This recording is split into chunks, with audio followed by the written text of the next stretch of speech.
The fault. We believe that all men are created equal. To the magnificent mosaic that is America. From radio beacon to radio beacon. I have a dream today. Change has come to America. Believe me. Knock, knock. Who's there? It's a figment of your imagination. Randi Rhodes Show. Turn up your mind. The president leaves us no choice but to act because he is trying to corrupt, once again, the election for his own benefit. The president has engaged in abuse of power, undermining our national security and jeopardizing the integrity of our elections. His actions are in defiance of the vision of our founders and the oath of office that he takes to preserve, protect, and defend the Constitution of the United States.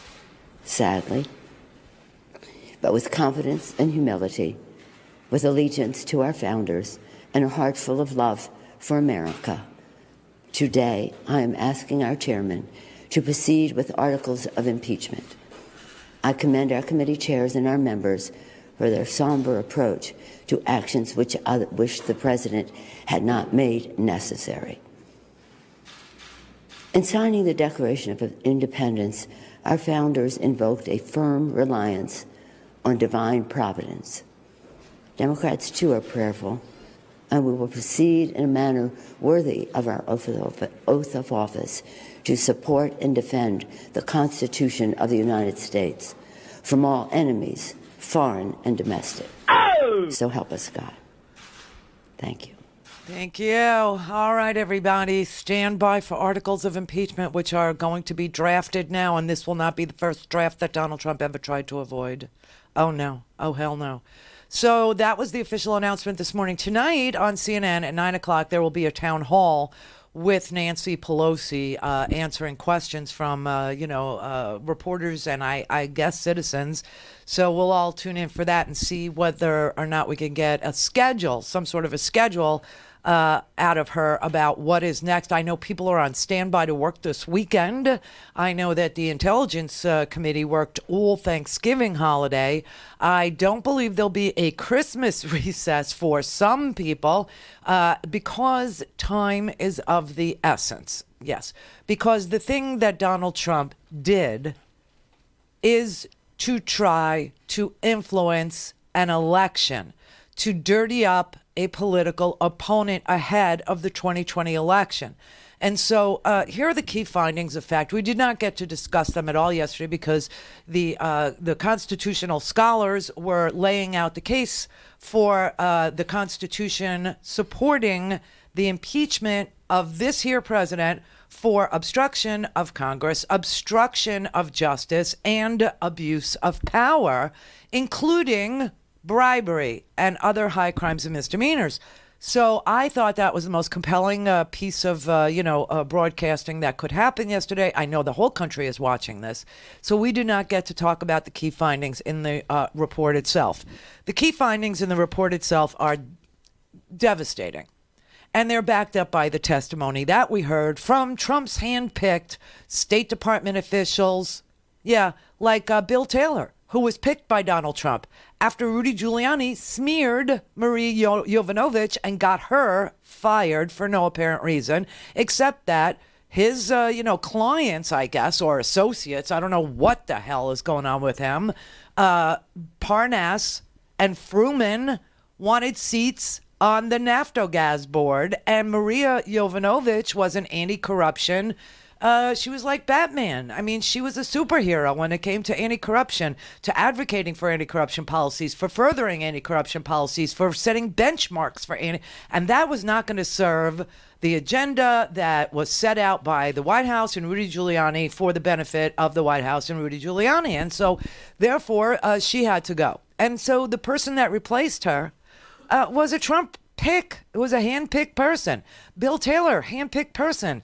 Volker, picked by Trump. Sondland was a $1 million donor who joins the ranks of George Nader, the pedophile, also a $1 million donor to the Trump inaugural committee.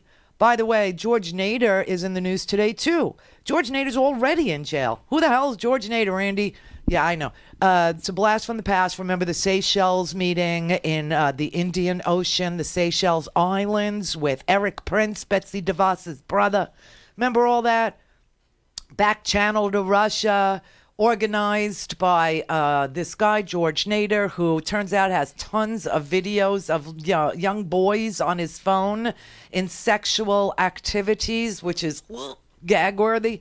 So he's already been arrested. He decided he would cooperate with the Mueller investigation.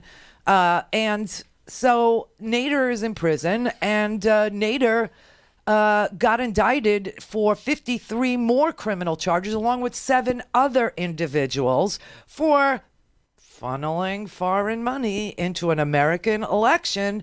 And the news about George Nader is it's so germane to what we're talking about, because the testimony yesterday from the constitutional scholars was pretty simple. And what it said was foreign money is not welcome because foreign governments take into account what's in their best interest, not in what's ours. And so you don't want foreigners or foreign governments or foreign actors or anybody who is aligned with foreign policy from a foreign government who isn't a U.S. citizen to be able to put money into the political life of America. Why? Again, they care about what's in their best interest, not what is in our best interest. And Nader is a perfect example. Why? Because Nader gave money to Hillary Clinton. Nader gave money to Donald Trump. They will bet on anybody that is a nominee for the presidency because they need to curry favor with that person. And so the way to do it in the United States, which is sick and twisted, and it is a total, complete disaster. It's a result of Citizens United. It's also a result of major industries that backed Republicans going belly up, like the coal mining industry, belly up. Because they need donate the tobacco industry, right? These are the NRA is going broke. See, and those are Republican mega donors. And because the coal industry doesn't really exist anymore, because of market forces, not because of any other thing, because natural gas is cheaper, right? And because the NRA, through their own, circular firing squad and their own collusion with Russia and Alexander Torshin and Maria Butina and all the infighting and guys like Oliver North and this one ratting on that one. I mean, they're just disgusting people, and they turn on each other because they're all, involved in criminal activity of some sort or things that are so repugnant to the American people that, people protest about what they do. So make a long story short, they need to replace that money with other money. And so now you got all this foreign money. And that's a sad freaking day for American politics and a sad day for American democracy and a sad day for the U.S. Constitution, which was written based on the idea that we had just fought a revolution against a foreign king and that foreigners would always try to weasel their way back into America. And for 200 and some odd years, we've been okay. Now, all of a sudden, it's back in a big way. So George Nader is in the news today because he got caught with 7 other people funneling millions into $1 million into Donald Trump's inaugural committee, setting up this back channel Seychelles meeting with Eric Prince, also a meeting with the UAE and Saudi Arabia and Steve Bannon and, Jared Kushner in New York. Okay, all of this stuff, just pay to play. And also funneling money into Hillary's campaign. So that's why all this matters, okay? Money isn't red or blue, it's green. Money doesn't have a party. And foreign money doesn't have any allegiance to you or me or our Constitution or democracy. But Republicans are defending all of this foreign money, all of it. It's all good.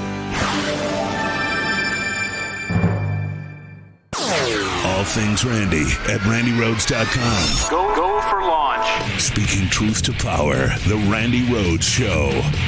So Nancy Pelosi not only announced today that she was going to go forward with impeachment articles and told the Judiciary Committee go ahead and start drafting them, but then after she gave this consequential announcement, I mean this is really historic. She gave a press conference so that she could answer questions. Okay, and there was a Fox News correspondent, this is how bad this guy is, an Fox News correspondent named James Rosen, who was in the room for Nancy Pelosi's press conference. Now, James Rosen left Fox News. They didn't give us a reason why he left Fox News when he left Fox News. But then NPR started interviewing some of the colleagues of Rosen's that worked with him at Fox News, and found out by speaking to 8 different colleagues that Rosen was a serial groper of the female, okay? He groped a new Fox reporter's breast in a limo. You know what they remind? I don't know how old you are, but go watch the movie Working Girl. That's how old this move is, the back of the limo move with Bob in Arbitrage. Hey, let's put in a training tape, and then we could talk about what an arbitrager is. And he puts in a porno movie, and poor Tess is sitting in the back of the limo with Bob from Arbitrage, who offers her a line of cocaine and a bottle of champagne. And he goes, oh, yeah, we're going to party. And Tess, explodes the bottle of champagne in his face and goes, yeah, party, Bob, and gets out of the limo in the middle of a rainstorm. That's how old this move is. And that's what James Rosen did. And then in another alleged incident, he retaliated against this girl for rebuffing her advances by stealing her sources for a story. And then he tried to kiss a female reporter in an elevator and threatened to her and told her, you better keep quiet about this after she rejected him. So where did James Rosen go? Where did he go?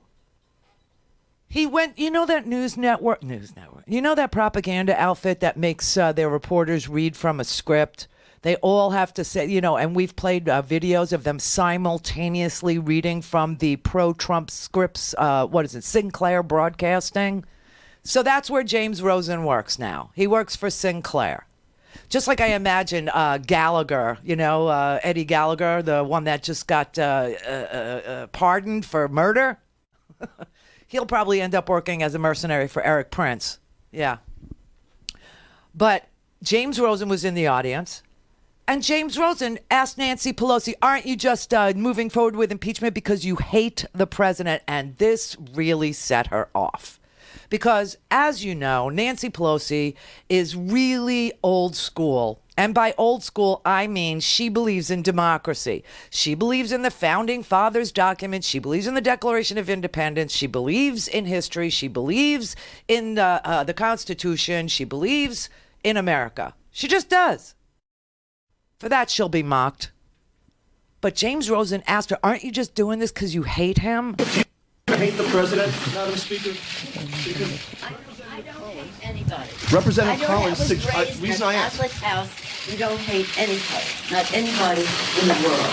So don't accuse me. I did not accuse you. You did. I asked a question. You did. Representative Collins yesterday suggested that the Democrats are doing this simply because they don't like the guy. It had nothing to do with it. Let me just say this. I think it's an important point. I think the president is a coward when it comes to helping our kids who are afraid of gun violence. I think he is cruel when he doesn't deal with helping our dreamers, of which we're very proud. I think he's in denial about the climate crisis. However, that's about the election.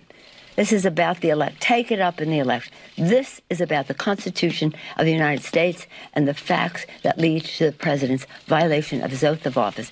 And as a Catholic, I resent your using the word hate in a sentence that addresses me. I don't hate anyone. I was raised in a way that is a heart full of love, and always prayed for the president. And I still pray for the president. I pray for the president all the time. So don't mess with me when it comes to words like that. Don't mess with me. Now, that would be a great T-shirt, wouldn't it? Don't mess with me. It's like an answer to the nasty woman. Don't mess with me when it comes to, hate. I don't hate anybody, okay? I pray for the president. I really do. I pray for his lost soul, if he has one. He can't find it. It's lost. So the reason why we're impeaching the president is self-evident. If you read the report, and the report is not really 300 pages, it's like 150 pages, and now I've had a chance to sit with it and read it. The report isn't really that long. It's not a bad read. It's in English, okay? It's easy to read. It's easy to understand. There are several sections to guide you through. Obviously, there's a table of contents, and then after the table of contents, there's an executive summary. As I always told you, there's always an executive summary before. First, they tell you what they're going to tell you. And then they tell you, and then they summarize what they just told you. That's effective communication, okay? Especially when you're making a case, a legal one. And that's exactly what happens here. And also in this report are key findings of fact. And all you have to do is sit with the key findings of fact. It's like three pages, but they're devastating facts. They're just absolutely, demonstrably impeachable offenses, okay? So based on the witness testimony that we heard, based on the evidence collected, which we haven't even seen all of yet. I mean, some of us who read the report have seen the phone logs. Now, remember that Parnas says he's got audio and videotapes, okay? If those audio and videotapes become discoverable, let's say, or playable in a Senate trial, holy crap, those are the Nixon tapes, because what Parnas claims to have on audio and videotapes is Rudy Giuliani talking to the president, direct connections to the president. These phone logs are freaking bad enough, okay? I want to play you a little 5-minute clip, okay, of, not now, because I know that there's a break, but coming out on the other side, I'm going to play a 5-minute clip, 5 minutes of your time, because standing in front of a TV screen with dates, times, places, names, and people who connected this web of communications that occurred is something that's in this report that every American needs to understand happened. Between Rudy Giuliani, between Mulvaney at OMB, between Parnas, an indicted he's going to be an inmate unless they give him immunity, and maybe only use immunity, who knows.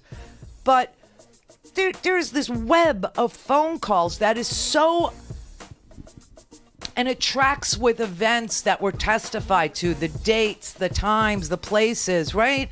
All of this stuff. And what it clearly shows is that Donald Trump not only acted personally and directed all this personally, but also through government agents and people outside of the government to solicit interference in our elections by a foreign government, Ukraine. That is what it shows. And this crazy conspiracy theory he was pushing with CrowdStrike, it was all about dirtying up his opponents going forward in the 2020 election. Okay? I mean, it's bizarre, but it happened.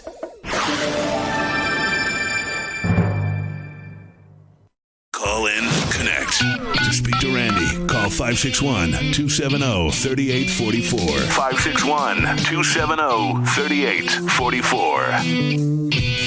Oh, what a tangled web they wove. This is really, interesting and illustrative of what was really, really going on here. And that everybody was in the loop to extort a foreign government to dirty up an American political opponent that Donald Trump considered threatening. Okay, that is totally off limits, totally out of bounds, totally unheard of, and totally something the framers of the Constitution planned for. They knew one day that would happen, and it has. Here is the web of phone calls explained. The impeachment report has a welcome surprise. New proof in the form of phone records. They raise some questions, but more importantly, they answer others. About what? Knowledge, involvement of people around this president and Trump himself and his chief defender. the ranking member of the very committee doing the investigation, Republican Devin Nunez. Now, in the $435 million suit that Mr. Nunez filed against CNN today, he attacks us for reporting anything that could come from Giuliani associate Lev Parnas. He calls Parnas a fraud and a hustler. Well, if it's not okay to get information from Parnas, how does Mr. Nunez explain this? 4 separate phone calls with Parnas with his name on them.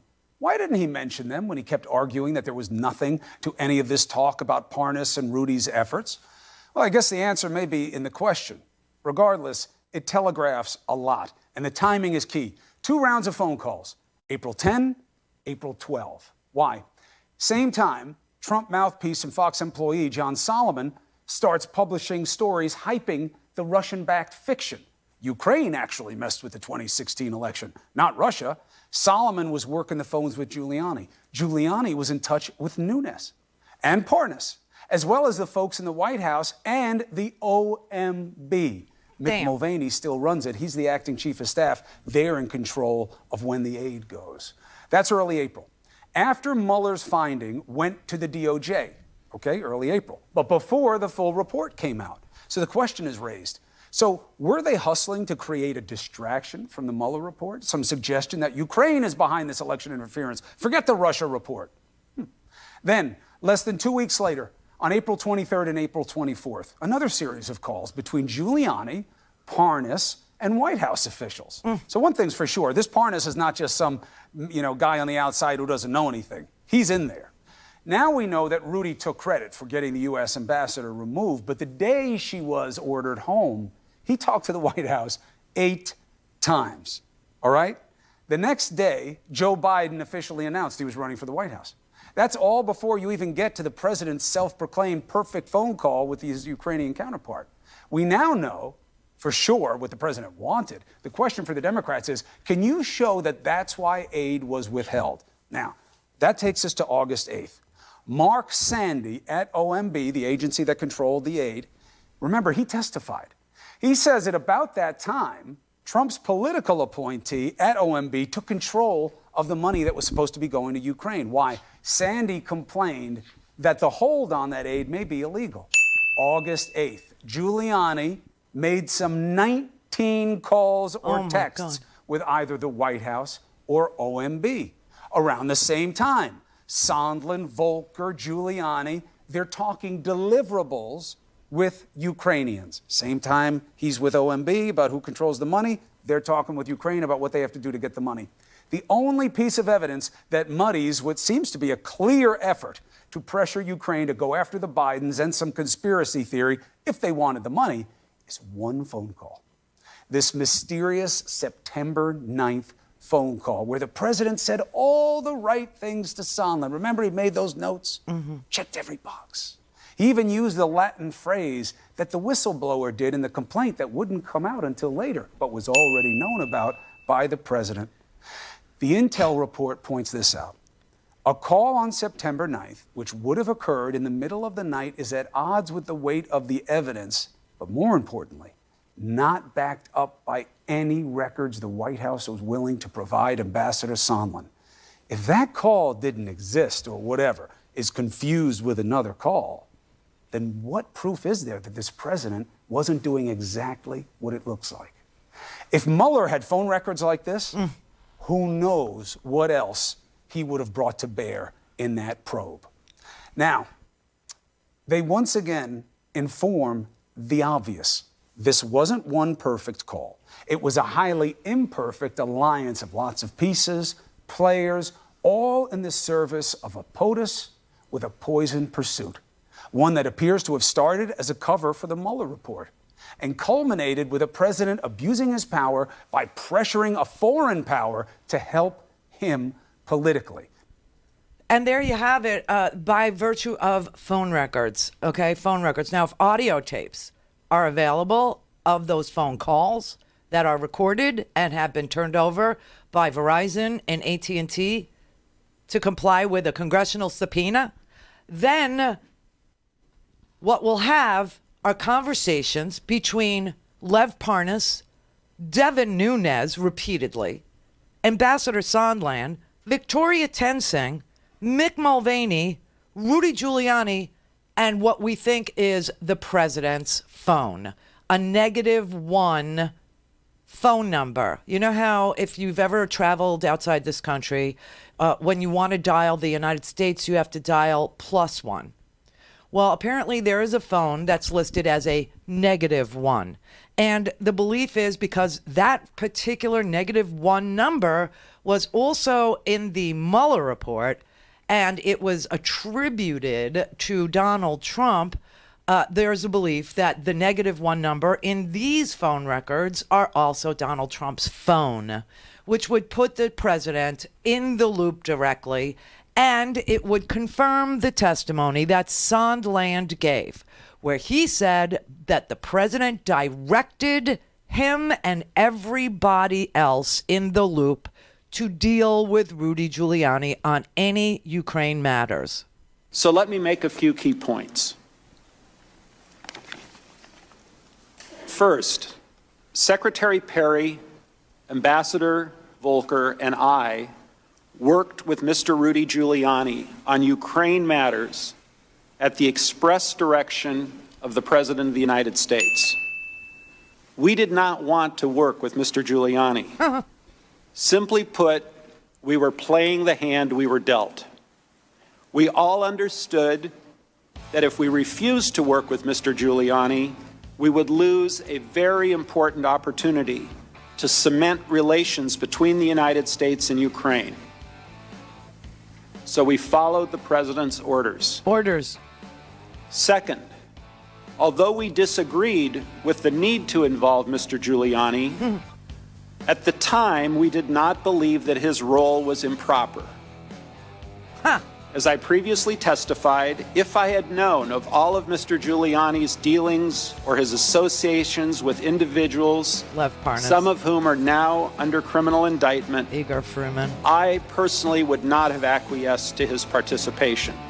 Well, that's a nice CYA, but he says orders directed by the president, forced to work with Giuliani. Didn't wanna, forced, ordered, directed.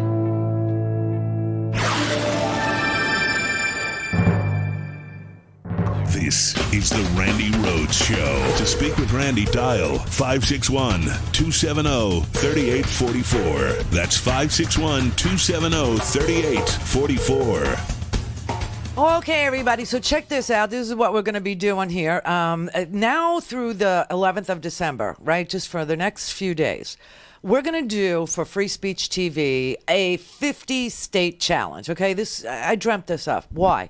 Because I know where most of our listeners are, and so do they. Okay, we're able to figure out where the donations come from, obviously, and it seems like it's a lot of blue states. I got to tell you.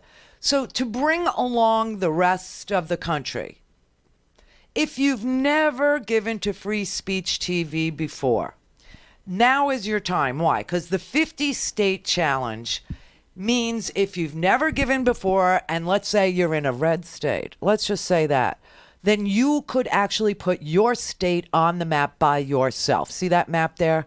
We want to turn the red states to blue states, and you could give $10, $20, it doesn't matter. Whatever you do is going to turn your state blue, okay? If you've never donated before. We want to get donations from each and all of the 50 states. Here's what will happen. If we can get all 50 states to have a donor, then we have a person who will unlock another match day and match all donations up to $10,000. So what we're trying to do is turn the map blue and get one person, two people, five people in every single state would be great. And, you could put your state on the map just by yourself. And then if we can unlock all 50 states, a donation from a first-time giver in all 50 states, we have somebody who will match up to $10,000 any donation. So that starts today, and it will go through December 11th. And it's just an idea. Let's see if it works. I think it will. I really do, because it's a chance for people who are living in Louisiana, Alabama, Tennessee, Texas, who call us up all the time and go, I'm surrounded by, fake news. I'm surrounded by Q people. I'm surrounded by conspiracy theorists. Right? Well, so then we are your independent media, and we need to exist. And by you supporting us with a first-time donation from that particular location, you put your state on the map, and you work our way towards unlocking another $10,000 match day, which is awesome. So that begins today. All right. Let me show you now that you've heard all the phone calls that happened between Lev Parnas, who's indicted now for funneling foreign money into the election. This goes alongside George Nader. He's from a different part of the world. George Nader's Lebanese, but also working for the United Arab Emirates, a little bit Saudi Arabia, and definitely the Russians, funneling money into our elections, okay? Parnas obviously funneling, Russian-Ukrainian money into our election. I mean, it's just, this is so perverse and anti-American. But when the phone records were released, even, Freaky Fox News had to ask Devin Nunez, why are you on these call logs speaking to Lev Parnas, an indicted dude, over and over and over and over again? And here was Devin Nunez's answer. About the reports tonight that are just breaking that reveal multiple calls between you, this guy Parnas, and Rudy Giuliani. My sources are telling me that 3 of the 4 so-called calls were apparently to just Giuliani and maybe on Parnas's phone in under a minute. Is that true? Well, it's even better than that. First of all, you have to remember the House Intelligence Committee, we are the oversight committee. We have Americans and foreigners contact us every single day with information. We take that information, we see them somewhere, we listen, we say, hey, can you get this to the appropriate lawyer or staff member on the committee? The fact that I know Rudy Giuliani, I've known Rudy Giuliani a long time. And during that time, if you remember, that was right when Robert Mueller completely bombed and flamed out. So I remember talking to Rudy Giuliani, and we were actually laughing about how Mueller bombed out. So, I don't know, maybe they have the recordings of my phone calls with Rudy Giuliani. They're welcome to play them, because everything I spoke with Rudy Giuliani about is nothing that I wouldn't care if the American people found out. But the fact that the Democrats are using this once again, what are they doing? They're lying. They could have told CNN that I wasn't in Vienna. They had the records. They wanted that story to be printed. Did you ever talk to this guy, Les Parnas, or whoever his name is? It's possible, but I haven't gone through all my phone records. I don't really recall that name. I remember the name now because he's been indicted. But why would CNN rely on somebody like this? And I'll go back and check all my records, but it seems very unlikely that I would be taking calls from random people. Like I said, we have a process, standard operating procedure. You call my office, or you call me, or you see me out on the street. I will do my job and do my duty. I'll take your information. I'll get it to the appropriate staff person or the appropriate agency. Yeah. All right. Here are the facts about Giuliani, Lev Parnas, and Devin Nunez. Okay. In this report, Devin Nunez, his name appears 49 times in the report in relation to contacts Nunez had with Giuliani and Giuliani associates. These are calls that, he's trying, we were laughing about how Mueller bombed out. That would have been July 24th. Mueller testified to Congress July 24th. These phone calls here happened April 10th, 11th, and 12th. So he's lying about what they were talking about, when they were talking about, and why I don't really know him, but I do know him because, now he's indicted. Maybe it rings a bell, No. These calls include calls that Nunez had with Giuliani and Parnas on April 10th, April 11th, and April 12th, as well as calls that his staff held with Giuliani with Parnas throughout the spring, starting in February of this year and continuing through till May.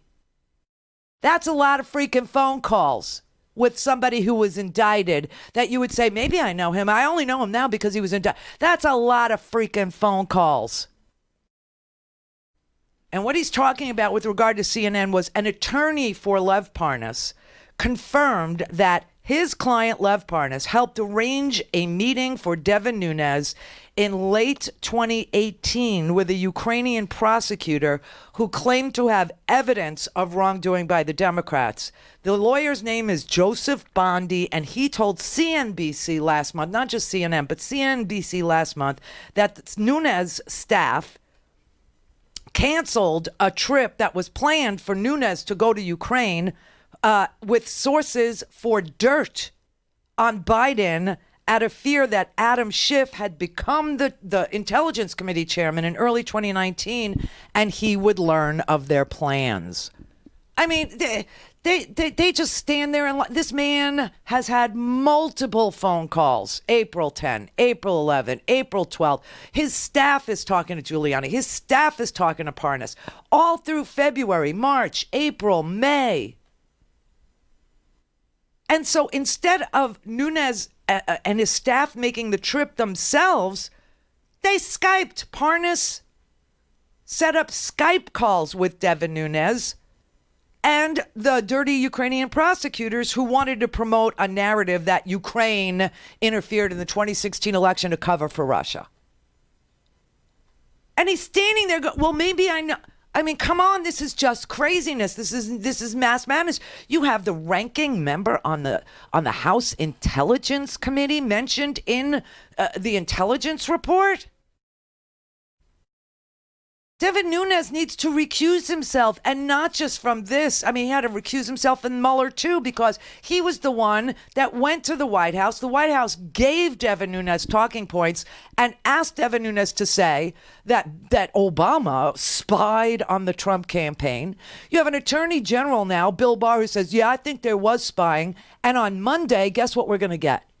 On Monday, we're going to get Michael Horowitz, the Inspector General's report, which is going to say no spying was ever ordered by Obama or happened on any Trump campaign official.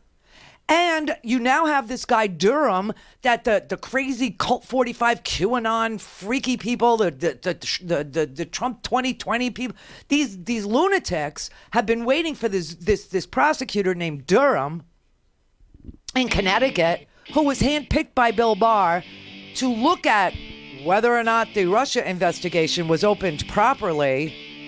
He's going to release his report on Monday, and he's going to say that the Mueller investigation was opened because George Papadopoulos told an Australian diplomat that he had met with a Russian intel asset, Mr. Joseph Mifsud, who told him 7 weeks before anybody knew about the Russian hack that Russia hacked and had emails. And the Australians reported it to our FBI, and our FBI opened a counterintelligence investigation. That is really going to happen on Monday. And then what are these nudniks going to do? It's all falling apart, every lie they ever told. And it's good because America needs to continue to be a freaking democracy.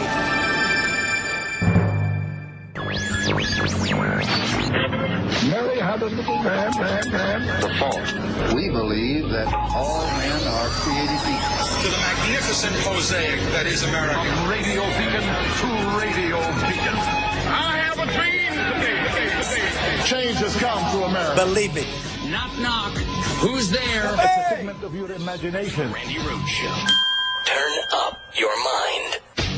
The list of impeachable offenses that the framers included in the Constitution shows that the essence of an impeachable offense is a president's decision to sacrifice the national interest for his own private ends.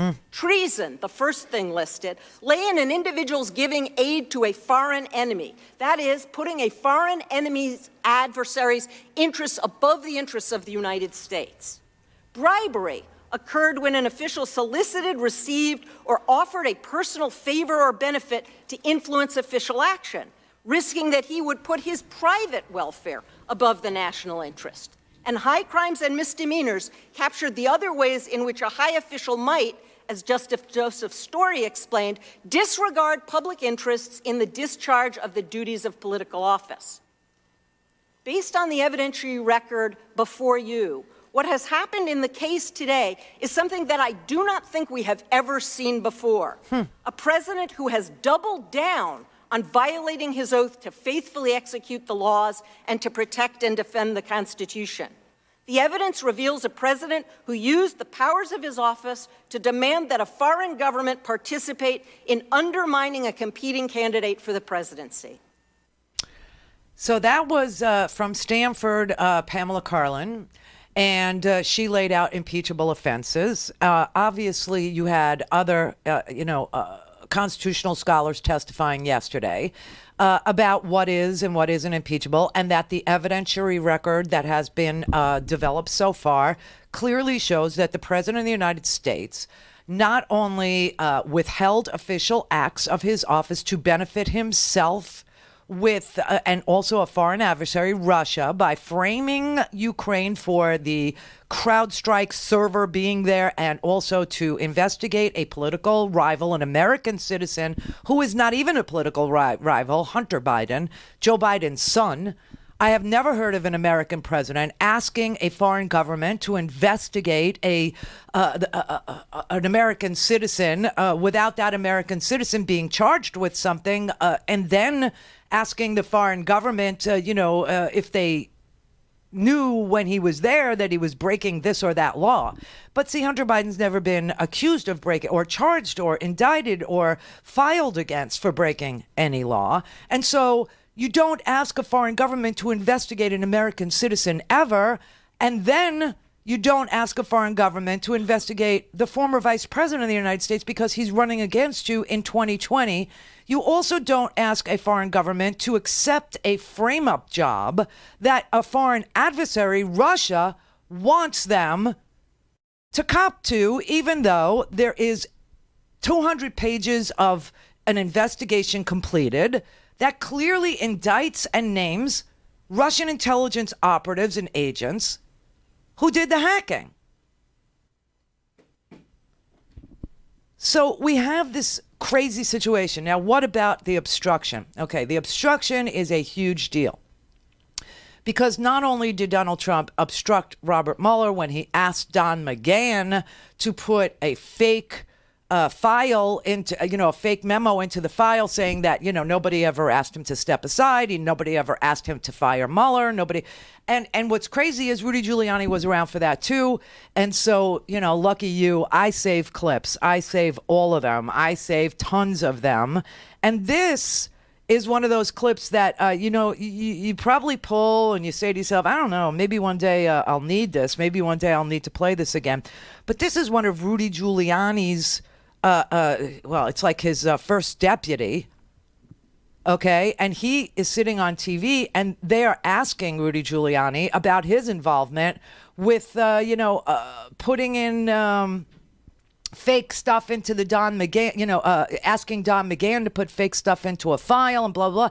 And the top deputy to Rudy Giuliani says, Rudy Giuliani knows that Donald Trump obstructed justice. And this has to do with the Mueller investigation. There was no injury, by the way. We're talking about an inchoate crime. We're talking about something that didn't happen. There was no obstruction. There was no obstruction. They don't point to a single obstruction in their investigation.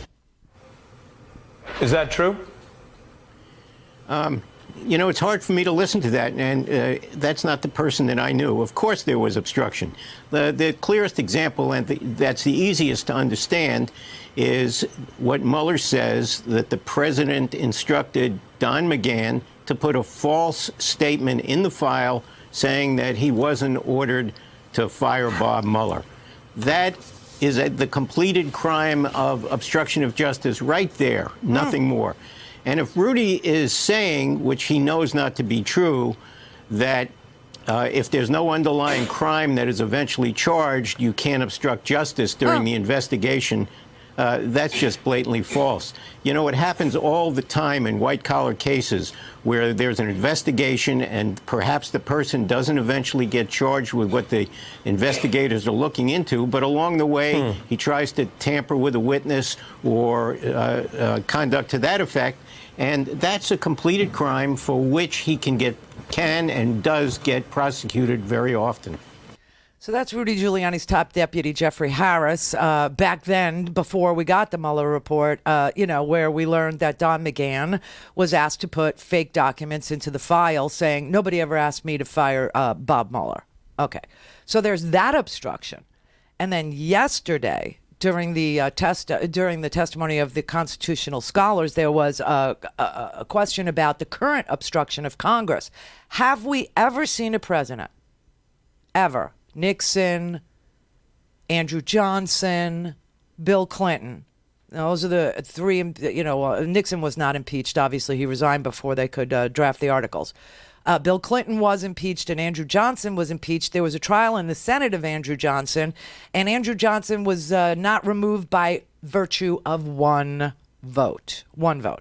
But have we ever seen a president not cooperate at all, blanketly deny subpoenas, blanketly block witnesses, blanketly prevent anybody, even people that aren't currently with the administration, from testifying? Has that ever happened?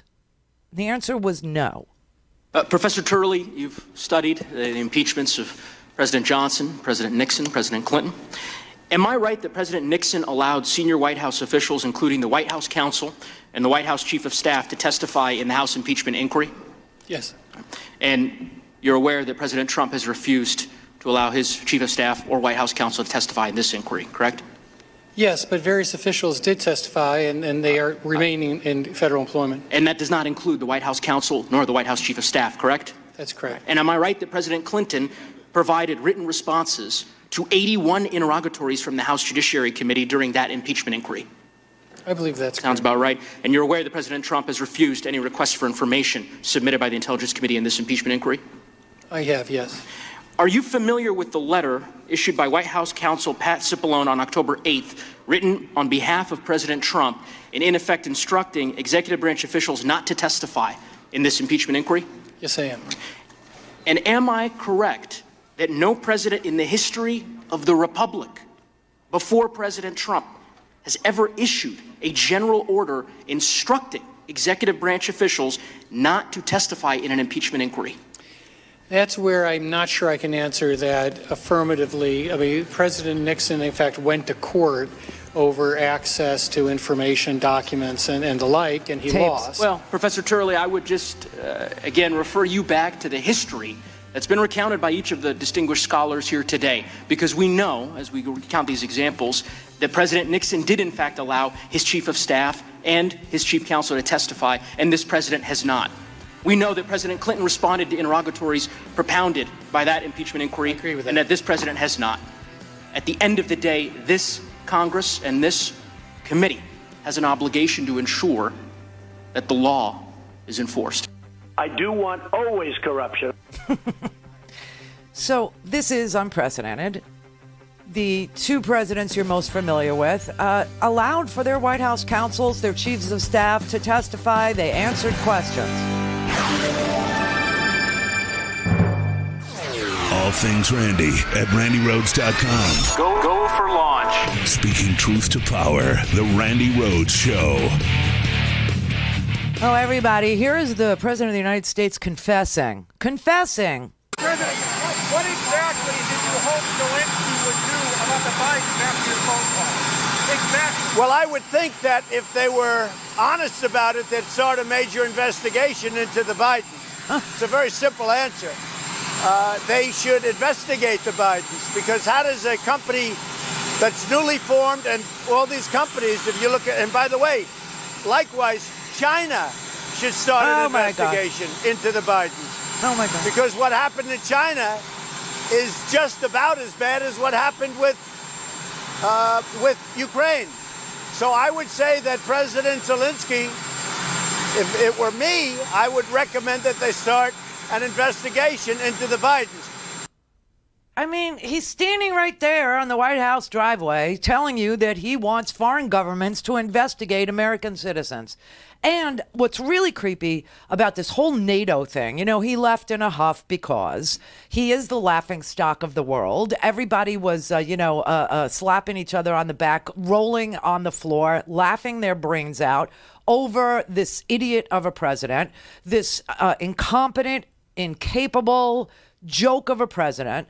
And the president of the United States found out that happened at Buckingham Palace, and he made a beeline and left in a huff, okay?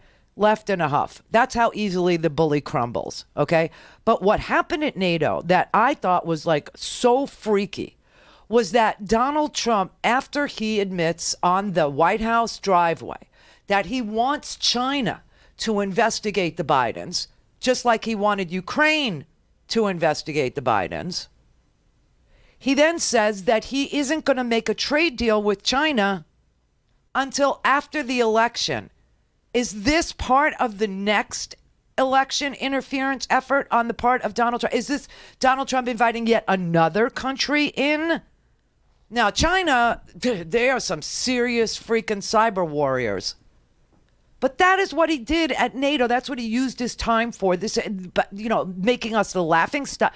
And you know what's crazy? In 2016, Donald Trump ran on the fact that America was a laughing stock. America, the whole world is laughing at us. And people are laughing at us. All over the world, they're laughing at us. The whole world is laughing at us. Everybody's laughing at us. Believe me, folks, the world is laughing at us. They're laughing at us. They're laughing at us. The world is laughing at us, folks. They are laughing at us. They are laughing at us. Believe me. The world laughs at us. They won't be laughing if I'm president. Oh, really? Is that the way it played out? World leaders caught on camera laughing about President Trump. Several world leaders mocking President Trump. They're laughing at him. My administration has accomplished more than almost any administration in the history of our country. Didn't expect that reaction, but that's okay. World leaders mocking and ridiculing him for being completely off balance. Allies are deeply worried about him. They say he's becoming increasingly isolated. Something is very wrong. The world sees Trump for what he is: insincere, ill-informed, corrupt, dangerously incompetent, and incapable, in my view, of world leadership. And if we give Donald Trump 4 more years, we'll have a great deal of difficulty, if ever, being able to recover America's standing in the world and our capacity to bring nations together.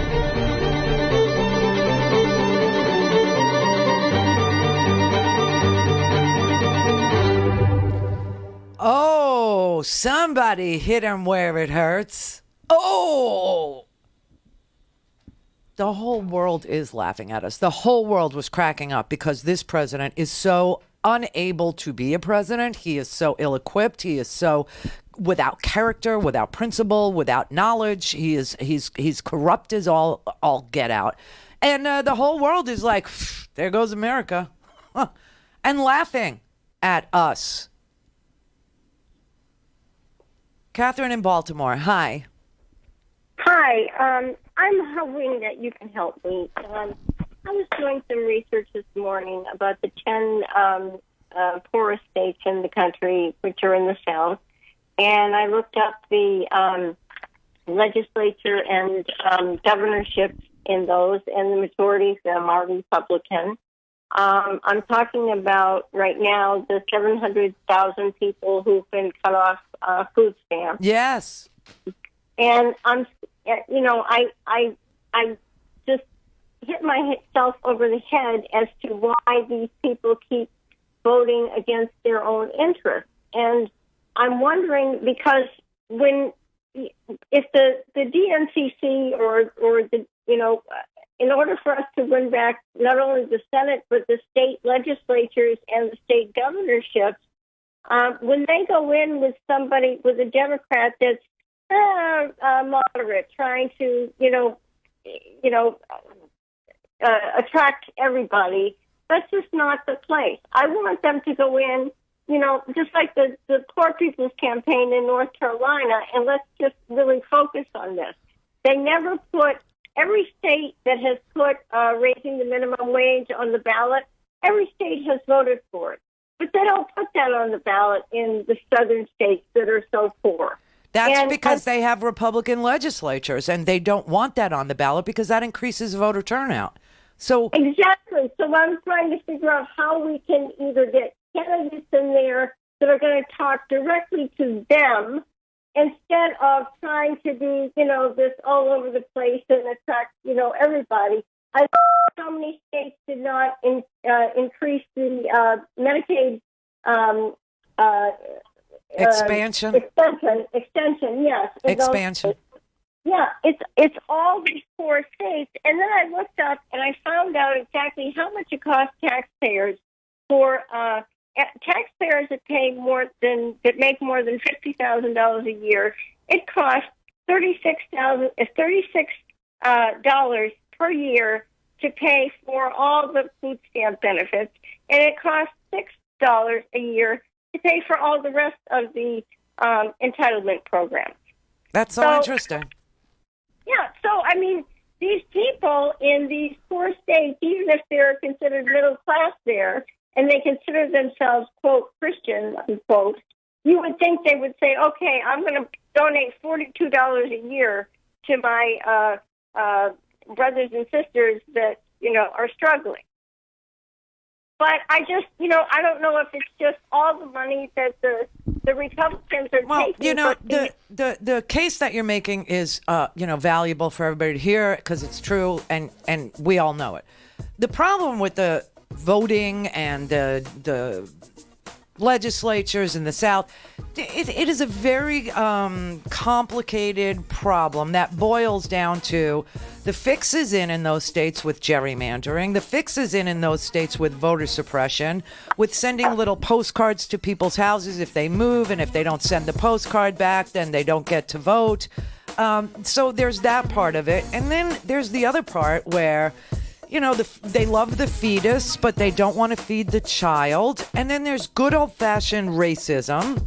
There's the gun thing, right? They're terrified that somebody's going to come and take their freaking arsenal, which isn't ever going to happen.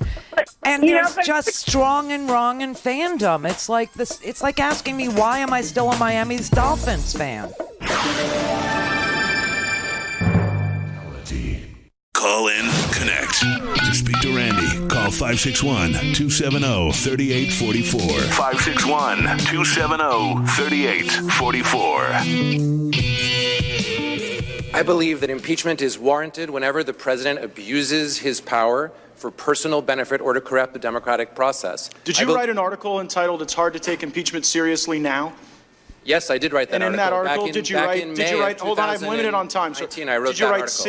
since the 2018 midterm election, House Democrats have made it painfully clear that discussing impeachment is primarily or even exclusively a tool to weaken President Trump's chances in 2020. Did you write those words? Until this call on July 25th, I was an impeachment skeptic.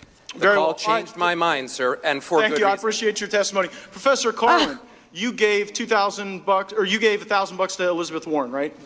I believe so. You gave $1,200 to Barack Obama? I have no reason to question that. And you gave $2,000 to Hillary Clinton? That's correct. Why so much more for Hillary than the other two?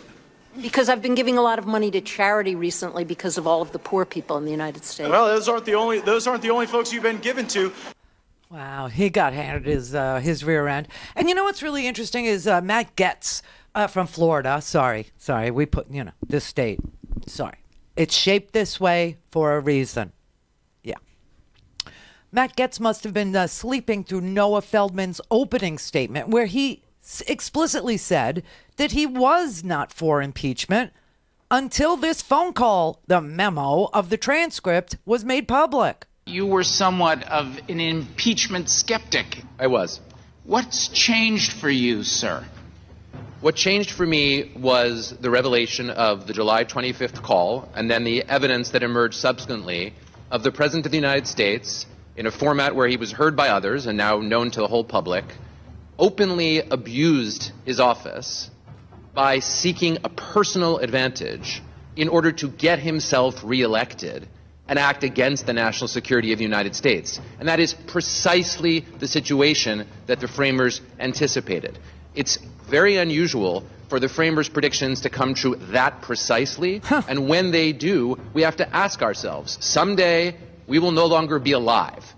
And we'll go wherever it is we go, the good place or the other place. And, we may meet there, Madison and Hamilton, and they will ask us, when the President of the United States acted to corrupt the structure of the Republic, what did you do? And our answer to that question must be that we followed the guidance of the framers, and it must be that if the evidence supports that conclusion, that the House of Representatives moves to impeach him. He's dreamy. I mean, this man is delicious. Noah Feldman from Harvard. Oh, my. Oh, if I would keep well in Boston. Yeah. Well, that's really fascinating because that happened early in the exchanges, early in the day. And then Matt Gaetz, he gets to ask questions later in the day. He must have slept through Noah Feldman's skepticism prior to the transcript of the call and the witness testimony. He wasn't for impeachment until then. But that is what the Republicans did all day yesterday. They questioned the party affiliation or how you voted or how much money you gave to this candidate because they could not counter the law, and they could not counter the Constitution, and the case that's before them doesn't allow them to argue the facts either. So they asked people how they voted. Could I begin just with a show of hands? How many on the panel actually voted for Donald Trump in 2016? What? I don't think we're obligated to say anything about how we cast our ballots. Just show of hands. I will not. I think you've made your positions, Professor Carlin, very clear. The gentleman will suspend the clock, too. I have a right to cast a excuse me, you may ask the question. All right, let me rephrase the question. How many of you The clock is supported? stopped for the moment. The gentleman may ask the question. The witnesses don't have to respond. How many of you supported Donald Trump in 2016? Show of hands. Not raising our hands is not an indication of an answer, sir. Seriously, dude. Because they have nothing. They have nothing. They don't have facts. They don't have the law. They don't have the Constitution on their side. Can you believe the Republican Party doesn't have the Constitution on their side? Yeah, they don't. So they went after who they gave $2,000 to, or how did you vote in the secret ballot? I mean, this was really off the hook. And they did it all freaking day. All day. Meanwhile, what we learned was that the framers of the Constitution were afraid of Donald Trump. Like specifically, and this is what Noah Feldman said, and this is what, Pamela Karlan from Stanford said, and this is what Gerhardt from the University of North Carolina Law School said. They said that the Constitution, when they went through the Federalist Papers, the Founding Fathers' conversations about impeachment and why we needed it and who was for it and what they were afraid of, it was specifically what Trump did that they wrote impeachment for. Now, the Republicans say, well, you're trying to undo a duly elected president. Yes, that's why impeachment is in the Constitution. So that if we find out that a president has invited a foreign power in, or if we find out that a president is enriching himself in the office, or if we find out that a president is using official acts in order to shake down, extort, or bribe a country in exchange for a personal benefit, that you couldn't wait. And that especially you couldn't wait if it had to do with elections. And among the most important provisions of our original Constitution is the guarantee of periodic elections for the presidency, one every 4 years. America has kept that promise for more than 2 centuries, and it has done so even during wartime. For example, we invented the idea of absentee voting so that Union troops who supported President Lincoln could stay in the field during the election of 1864. And since then, countless other Americans have fought and died to protect our right to vote. But the framers of our Constitution realized that elections alone could not guarantee that the United States would remain a republic. One of the key reasons for including the impeachment power was a risk that unscrupulous officials might try to rig the election process. Now, you've already heard 2 people give William Davey his props. Hamilton got a whole musical, and William Davey is just going to get this committee hearing. But he warned that unless the Constitution contained an impeachment provision, a president might spare no efforts or means whatsoever to get himself reelected. And George Mason insisted that a president who procured his appointment in the first instance through improper and corrupt acts should not escape punishment by repeating his guilt. And Mason was the person responsible for adding high crimes and misdemeanors to the list of impeachable offenses. I mean, it's so perfect. It's such a good fit. And you know, normally, you know, the Constitution is a little iffy on depending who's reading it, what the interpretation is. That's why you have liberal Supreme Court justices and conservative Supreme Court justices and originalists, and you have people that think it's a living, breathing, and it grows and it expands. This is like to the T, to the letter, to the instance is exactly the situation, the circumstances, the facts are exactly designed for this.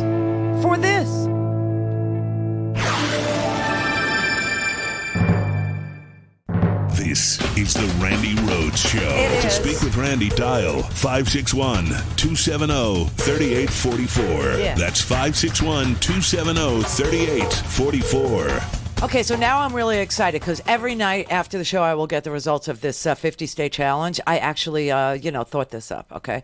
Because I, want to unlock another donor's $10,000 match money, and so we crafted a way to do that. So I agreed that I could find at least one donor in all 50 states that had never, ever given to support independent media, free speech TV. And that if I could unlock all 50 states, and it only takes one person to put your state on the map, you know, with a donation to free speech, just go to freespeech.org/donate or dial 877-378-8669.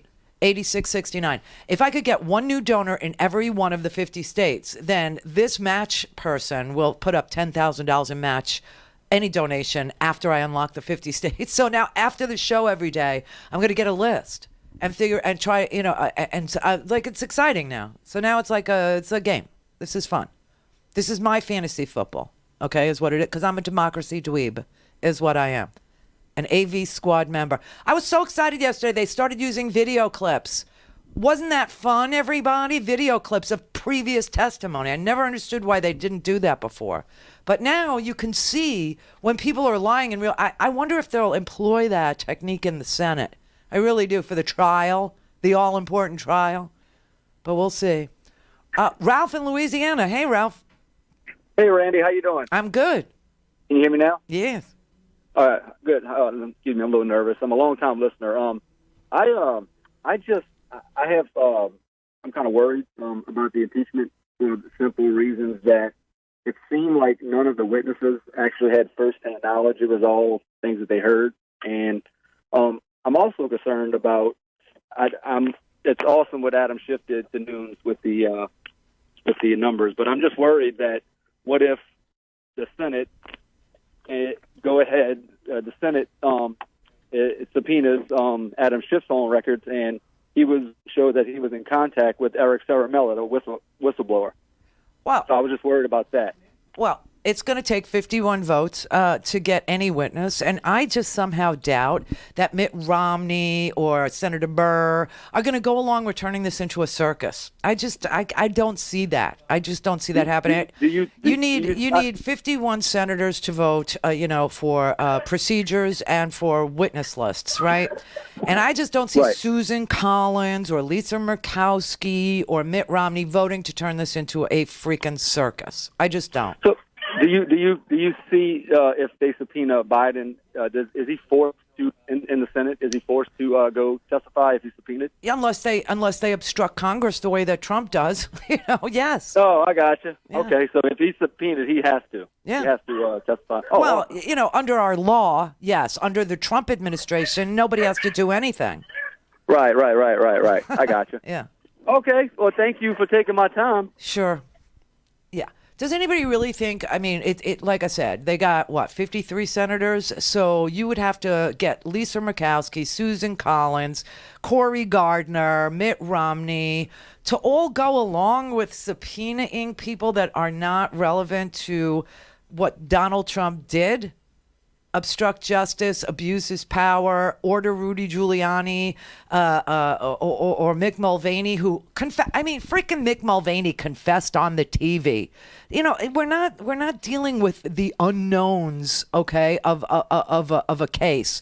We're dealing with people that stood on the White House driveway, like Donald Trump himself, who said, when he was asked, what did you expect Zelensky to do? Oh, I wanted him to open up an investigation into the Bidens. And I think China ought to open up an investigation into the Bidens. And then you had Mick Mulvaney. Now, there was a report. So the demand for an investigation into the Democrats was part of the reason that he ordered to withhold funding to Ukraine. The look back to what happened in 2016 certainly was part of the thing that he was worried about in corruption with that nation. And that is absolutely appropriate. Corruption, okay. Yeah, which ultimately then flowed. By the way, there was a report that we were worried that the money wouldn't, if we didn't pay out the money, it would be illegal. Okay, it would be unlawful. That is one of those things that has that little shred of truth in it that makes it look a lot worse than it really is. We were concerned about over at OMB about an impoundment, and I know I just put half you folks to bed, but there's the Budget Control Act, Budget Control Impoundment Act of 1974 says that if Congress appropriates money, you have to spend it. That's at least right. That's how it's interpreted by some folks. And we knew that money either had to go out the door by the end of September, or we had to have a really, really good reason not to do it. And that was the legality of the issue. But to be clear, what you just described is a quid pro quo. Yes, it is. Funding will not flow unless the investigation into the Democratic server happened as well. We do that all the time with foreign policy. We were holding up money at the same time for what was it? The Northern Triangle countries. We were holding up aid at the Northern Triangle countries so that they would change their policies on immigration. By the way, and this speaks to an important. I'm sorry. This speaks to an important point, because I heard this yesterday, and I can never remember the gentleman who testified. Was it McKinney, the guy? Is that his name? I don't know him. He testified yesterday.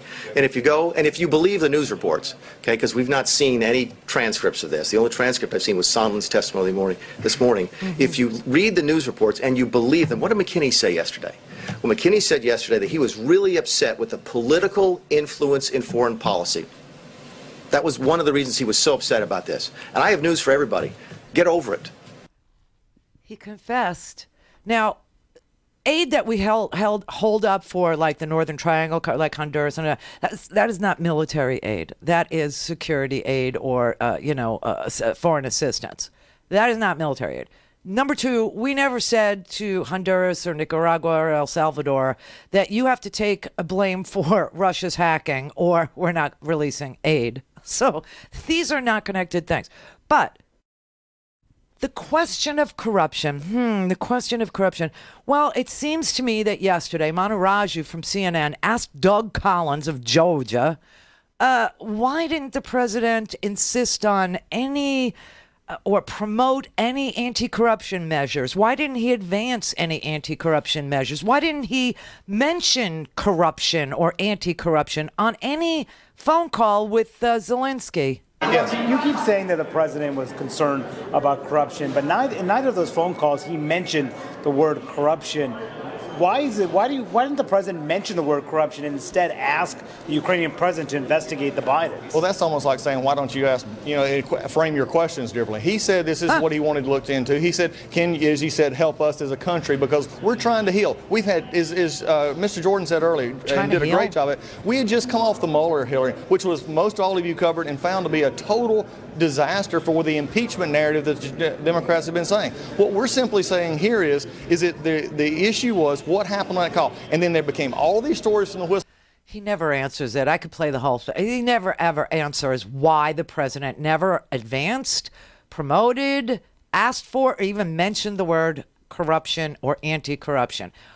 What the president did do, what Rudy Giuliani did do, what they were ordered to do at the State Department was to smear Maria Yovanovitch, who was the superhero of anti-corruption in Ukraine, so that they could be corrupt in Ukraine, so that they could get these two guys who are now indicted on the board of Naftogaz.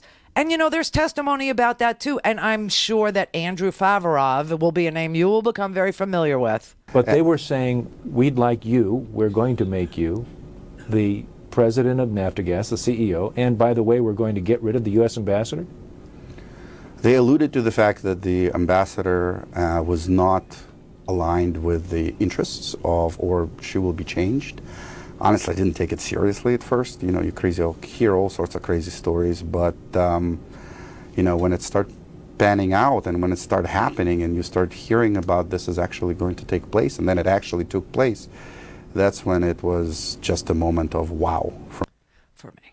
Okay, that man sat on the board of Naftogaz. Okay, just saying. I mean, the evidence is unbelievable. It is a lot more than you think, or that I know you haven't read the report, but I have. The phone records are unbelievable. The fact that Parnas has audio and video, the fact that there's guys like Andrew Favorov who were there, the fact that you had Mark Sandy at OMB testify that Mick Mulvaney did do this, and that it happened a lot earlier than you think, that the actual aid was held up on in mid-April.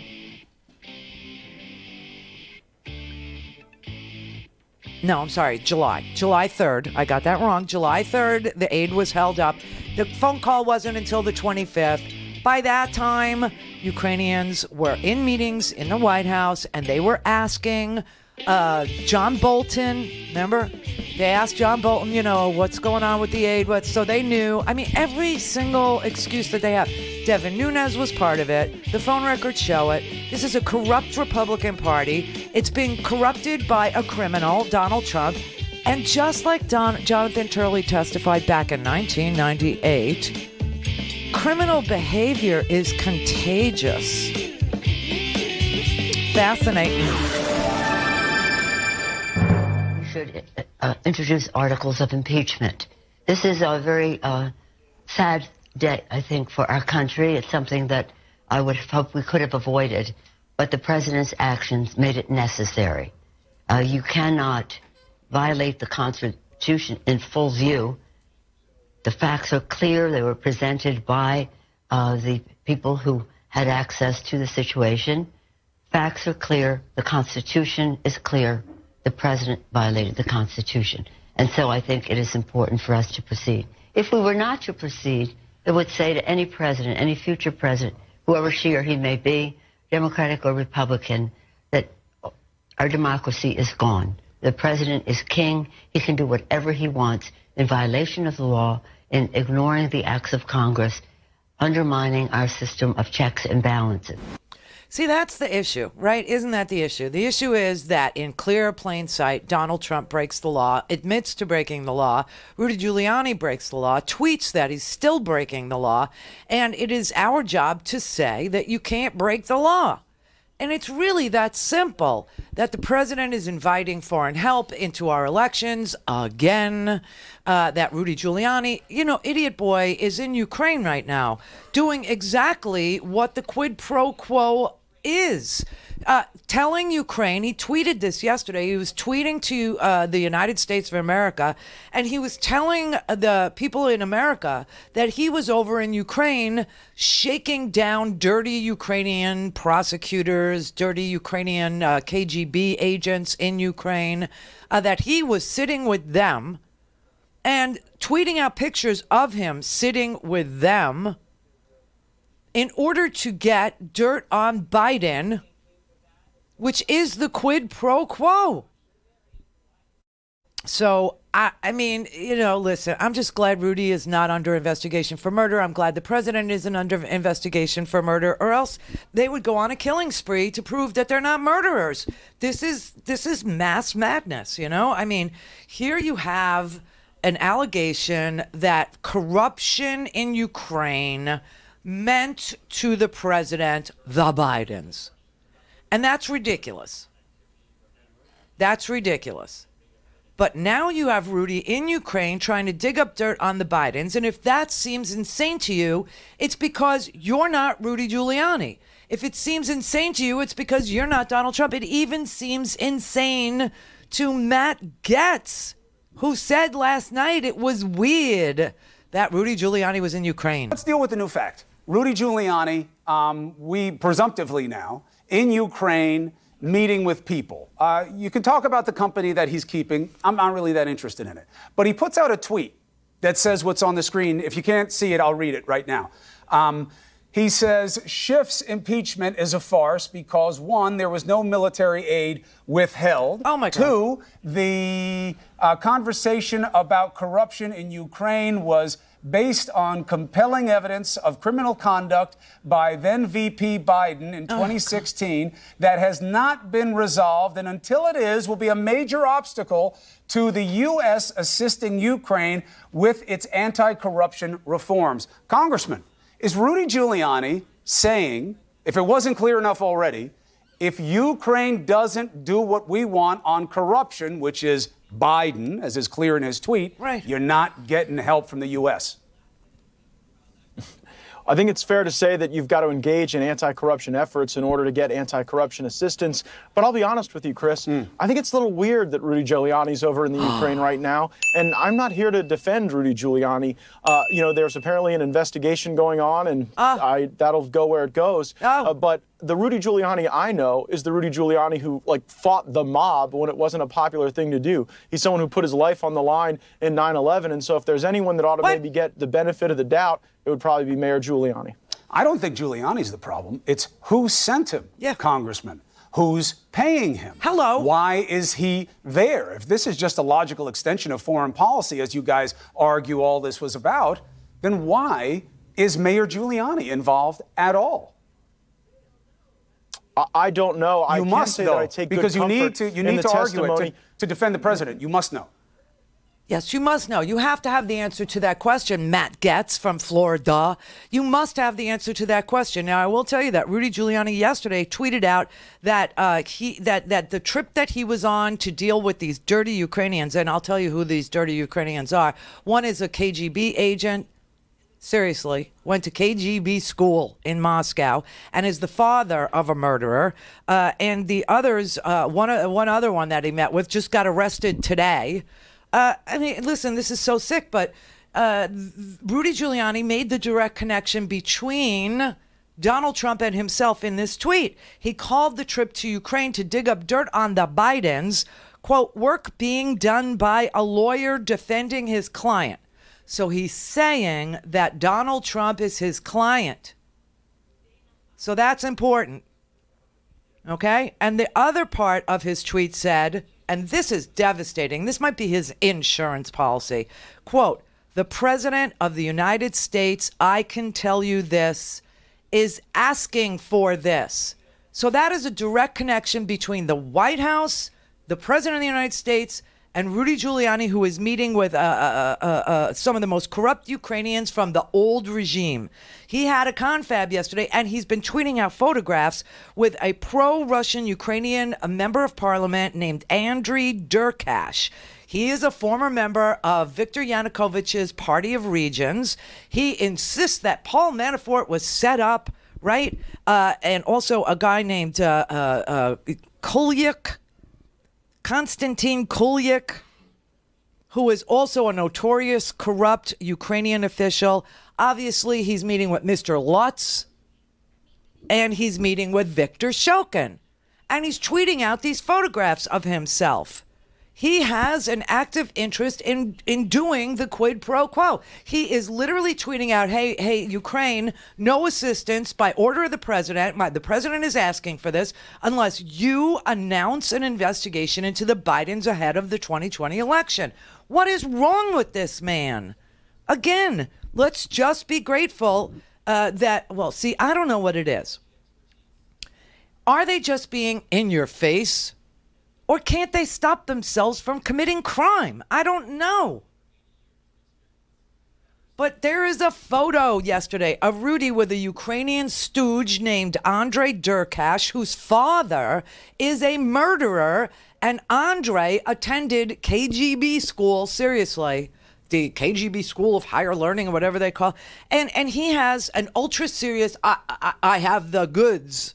You know, here's the smoking gun face, right? He's sitting there.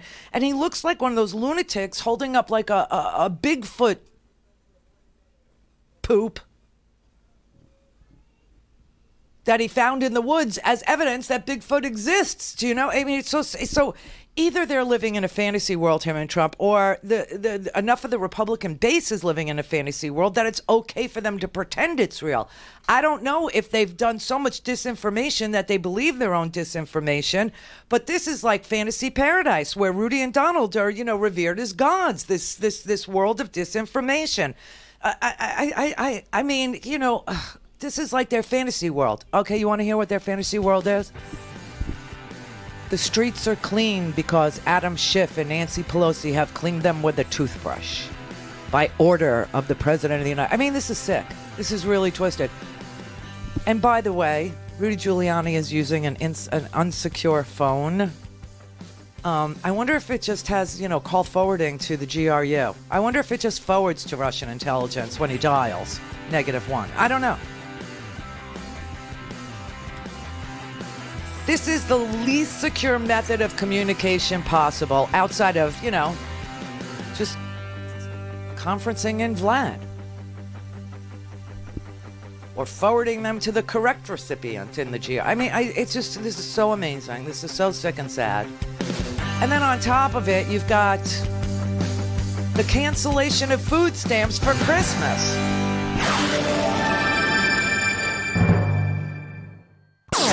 All things Randi at RandiRhodes.com. Go for launch. Speaking truth to power, the Randi Rhodes Show.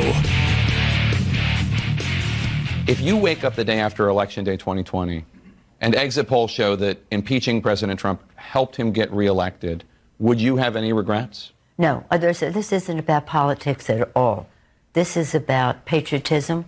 It's not about partisanship. It's about honoring our oath of office. This is the first president has committed all of these things, as the constitutional experts said yesterday. Nobody ever has even come close. Really? Not Richard Nixon even came close to his dishonoring his own oath of office. So no, this isn't politics is not even a consideration in this. This is about protect and defend the Constitution. I truly believe, and you too, I truly believe that the times have found us to save our democracy, defend our democracy for the people. If we didn't, we would no longer. When September 17, 1787 was the day that the Constitution was ratified, was adopted. When Benjamin Franklin came out on the steps of Independence Hall, they said, "What do we have, Mr. Franklin?" He said, "A republic." They said, "A monarchy or a republic?" He said, "A republic, if you can keep it." Well, this is a challenge to that republic, because left to his own devices, this president is taking us away from a system of checks and balances. Article 2, he said, I can do whatever I want. I repeat. That's not what the Constitution says. And so for him to ignore the oversight and the questions of Congress, for him to take money appropriated by the House and the Senate in a bipartisan way for a military assistance to Ukraine, which was a country under assault, from Russia. But then it was 11,000, probably 13,000 people now killed by Russian aggression, and he's withholding the funds that could help them defend themselves. It's a wrong thing to do, but in the course of doing it, the president, again, has violated his oath. So she doesn't view this as political at all. And I know that there are people who are going to argue that this is totally political, but it isn't. It truly isn't. It's about whether or not you can have a king, whether or not the president can defy subpoenas, whether or not the president can block witnesses from testifying. And there's 12 witnesses that he's blocked, whether or not the president needs to turn over documents. And he has turned over 0 documents that have been subpoenaed by the House. Whether or not the president can insert himself into, the appropriated money, and only Congress can spend money, as you know, and use it as leverage to benefit himself, whether or not the president can, shake down, extort an ally in a time of war for his own personal benefit. These are real constitutional questions, and that's why 3 out of 4 constitutional scholars recommend impeachment, with the only holdout being Jonathan Turley, who is just simply saying, make a better case, make a bigger case. Get those 12 witnesses to testify somehow by magic. Because Turley, he was very wrong about a lot of things. He said this was the fastest impeachment that had ever occurred. And that's just not true. This has lasted longer than Bill Clinton's impeachment, believe it or not. And this has lasted longer than Andrew Johnson's impeachment, believe it or not. Andrew Johnson fired the Secretary of War because back then they had a law that said that you couldn't fire your cabinet members at will. You had to get permission from Congress. And so he violated the consent of Congress that was necessary to fire the Secretary of War after the Civil War. Stanton, that's the Secretary of War he fired, okay?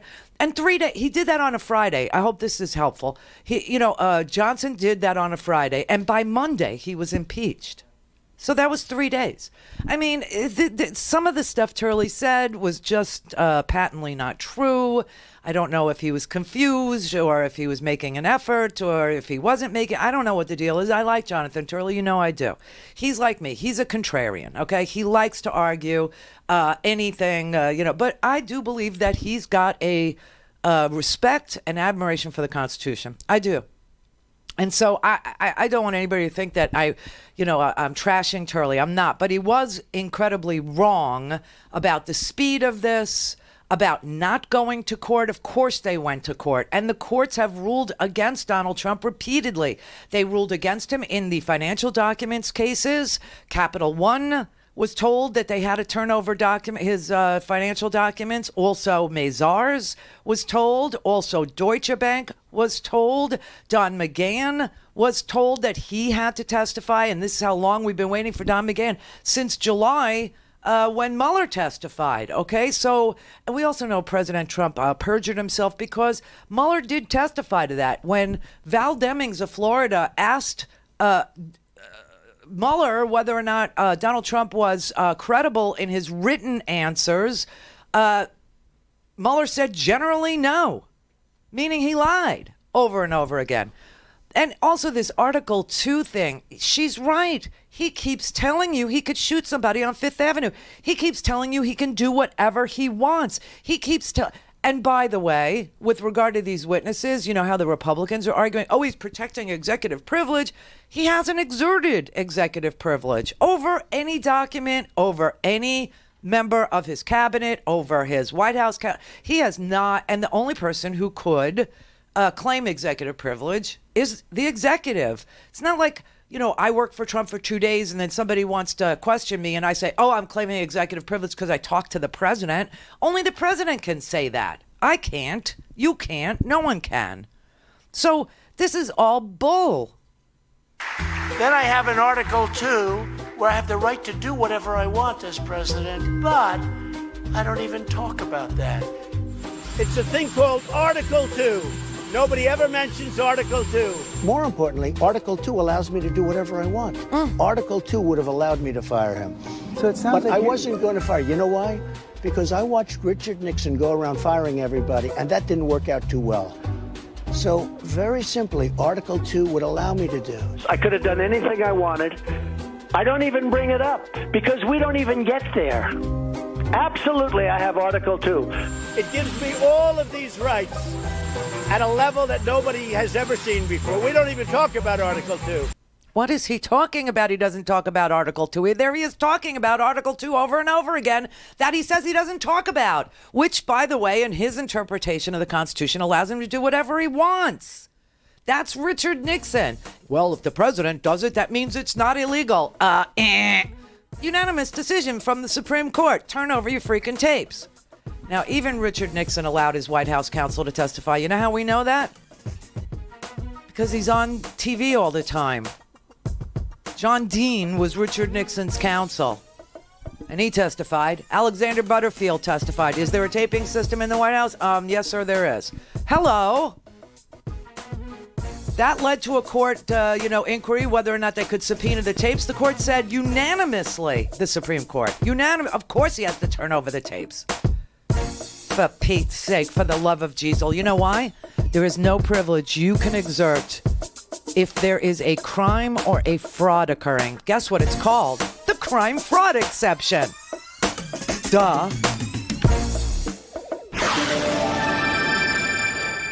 Call in, connect. To speak to Randi, call 561-270-3844. 561-270-3844. I'm thinking about what Republicans would say if during the Obama administration, when they issued hundreds of subpoenas to Barack Obama, if Obama had said, you know what, I'm going to wait for a court to rule on whether your subpoena is valid or not, they would have lost their minds and impeached him right there. The idea that somehow a congressional subpoena is no longer valid unless a court says it is one of the purest follies I've ever seen. There's no legal grounds for it, and constitutionally it is a complete violation of why separation of powers exists in the first place.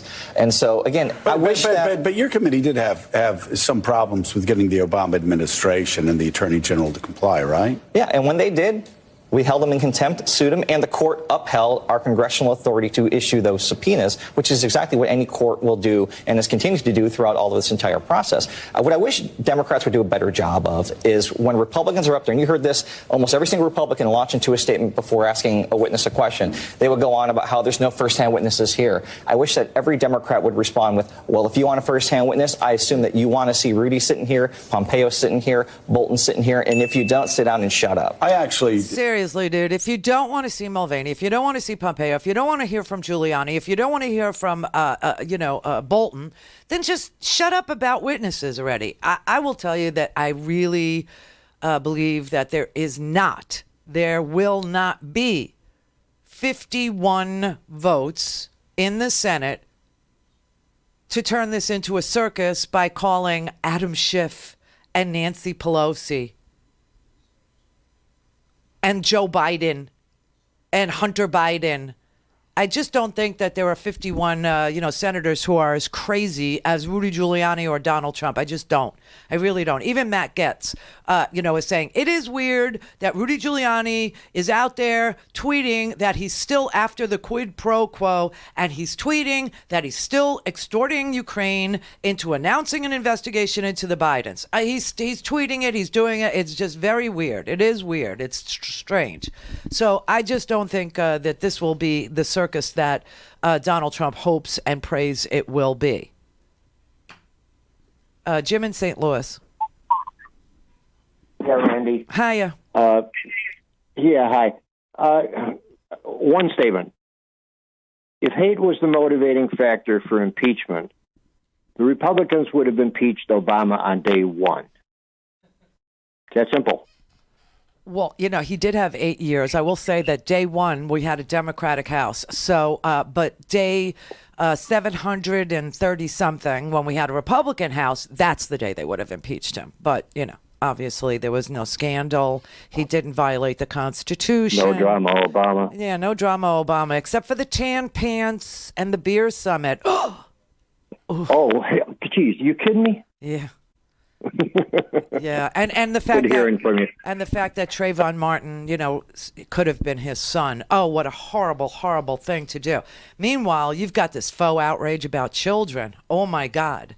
Listen, if Melania was upset because Pamela Karlan, the Stanford constitutional law professor, said, trying to illustrate a point, and I didn't even bring it up because this is so stupid. And of course, everything on the Republican side has to be about hatred and assigning bad intentions to Democrats instead of the Constitution, instead of the fact that we have a criminal president, instead of the fact that we have a fraud as a president, that his charity has been shut down, that his university was shut down, that $25 million in a fraud case had to be paid because his university was such a fraud, that his children are enriching themselves based on the fact that they are his children, but yet, Hunter Biden, whatever. The idea that Melania may have been upset that, the law professor invoked the name Barron to make the point that you can name a child Barron, but you can't make him a Baron in the United States. Bad joke. I'll give her that. She thinks she is funny. I mean, if you listen to her testify, she's got a sense of humor, this woman. I would like to take her class personally. She is one of the foremost constitutional experts in the United States, which is why she teaches constitutional law at Stanford, for Pete's sake. But, okay, bad joke. Well, then the Republicans take the tweet from Melania who said, children deserve privacy and they deserve to be treated as minors and such, care needs to be taken of our children. And they read it into the congressional record, making it a political issue. I got to say that the idea that we have had 6 dead children, last night I tweeted out the 6th child who died in Border Patrol custody. A kid who was supposed to be in Border Patrol custody for all of 72 hours was actually in Border Patrol custody for a ridiculously long time. He was diagnosed with the flu. He had a 103-degree fever. And the physician's assistant that examined him said that he needed to be checked again in 2 hours or taken to the emergency room now, or if his condition got any worse. This kid was not checked on for 19 hours, and he died on videotape that ProPublica actually was able to get from, not Border Patrol, because Border Patrol tried to cover this up. They said they checked on him every 2 hours. A Border Patrol agent was checking on him. A Border Patrol agent is the one that found him dead in the morning. None of that is true. This 16-year-old boy, who was a star student in his little indigenous hometown in Guatemala, he was a musician. He was a bright boy. He was a good boy. He had a sister that was traveling with him, an older sister, an adult sister. They were separated. He had a brother that was already here. He wanted to come here. He was asking for asylum here. They took him into custody. He had a 103-degree fever. Nobody checked on him. And we know this because his cellmate on the video, another kid who was also sick, found him dead in a pool of his own blood after he vomited up blood in a toilet and called Border Patrol. You can clearly see it on the videotape. So they got the videotape from the police because Border Patrol is trying to cover it up. And it shows this little boy's last hours. It shows that Border Patrol lied about the agents doing the checks, the agents finding him, that they put a boy with a transmissible illness in a holding cell rather than in a hospital or in a clinic or any other, suitable place, that they were supposed to only hold him for 72 hours. He was in his 6th day being held. And she, who is so outraged about a poorly crafted, clever, attempt at cleverness by a constitutional law professor, instead of attacking or understanding that her husband is a serial criminal, she makes the outrage about invoking the name Barron. Now, John Barron was Donald Trump's fake PR name. I don't know, he loves that name. But she tried to make it about the child, and I just wanted to remind you that the day that Melania agreed to go look at the caged children in Texas who had been separated from their mothers because of her husband's dictate, she chose to wear a jacket that said, "I really don't care, do you?" Yes, I really do care. Why don't you? This is the Randi Rhodes Show. To speak with Randi, dial 561-270-3844. That's 561-270-3844. All right, so the 50-state challenge for the Free Speech TV Winter Pledge Drive is on, okay? And we did okay. I'll tell you which states have not ponied up. And all we need is one donor from all 50 states. Just one person could put their state on this map. See this map right here? That's the map. That's where we have listeners, okay? And that's where we have viewers, obviously. And that's where we got a pledge. during the winter pledge drive. So the states that are not illuminated in blue are Arkansas. We need one person in Arkansas to dial 877-378-8669 or go to freespeech.org and donate. Okay, Arkansas. D.C., what do you mean? We have nobody in D.C.? My God, every line I ever say, like 3 out of 4 constitutional scholars recommend sugarless gum for their patients who chew gum, except for Jonathan Turley. I see that reprinted by journalists. So, come on, Washington, D.C., pony up. No one in Delaware. No one in Biden's hometown. Very weird. Idaho, yeah, that's going to be a hard one. Louisiana, come on. Mississippi. Nebraska, New Hampshire. Really, New Hampshire? Nobody? New Jersey? Oh, please. Everybody knows all I do is go for the Jersey guys.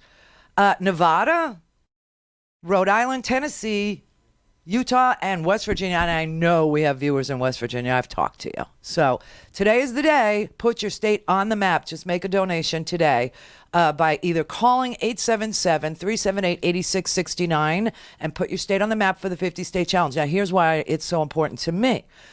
Because if I can get one donor from West Virginia, one donor from Utah, etc., then I can unlock another $10,000 match day. I have somebody who will give up to $10,000 in matching contributions on the next match day if I can complete my 50-state challenge. So that's what that's about. So please just visit freespeech.org/donate. All right, Dana? Hey, Randy. Hey. Thank you. Thanks so much for taking my call. Mm-hmm. The situation that we've ended up in with Trump. I mean, there's so many systemic things involved in it.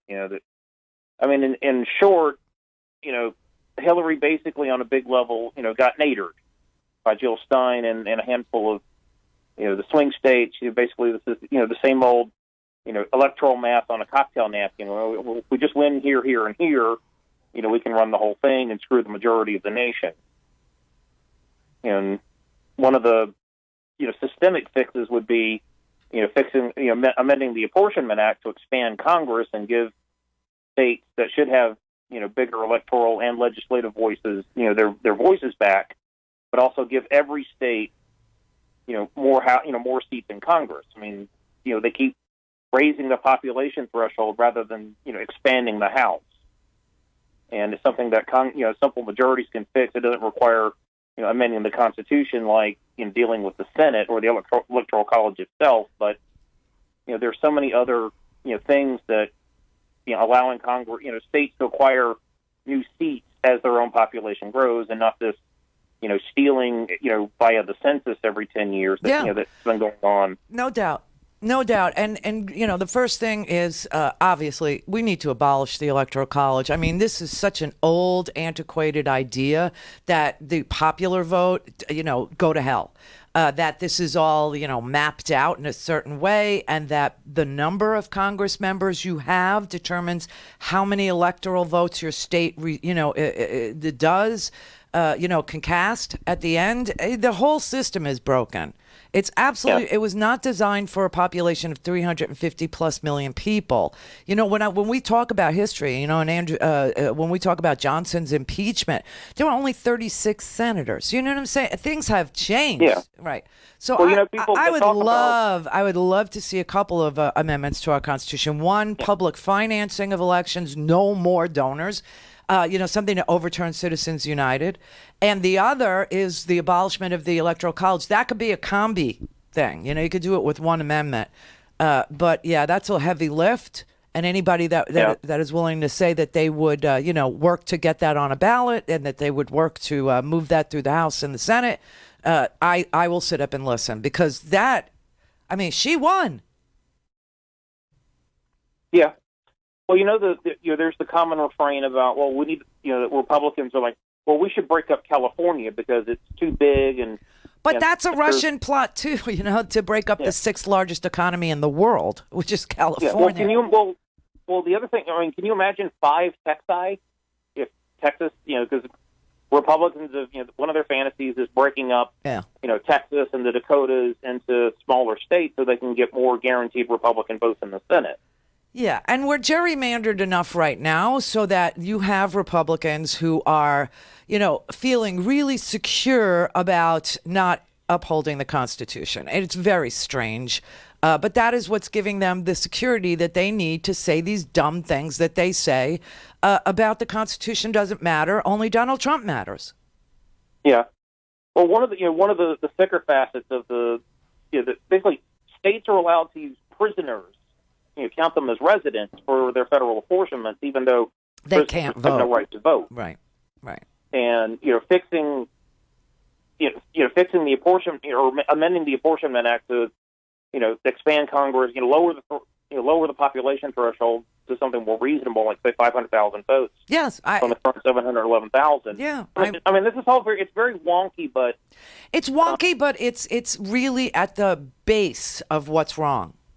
Do you know what I mean? It's the foundation of how we got here.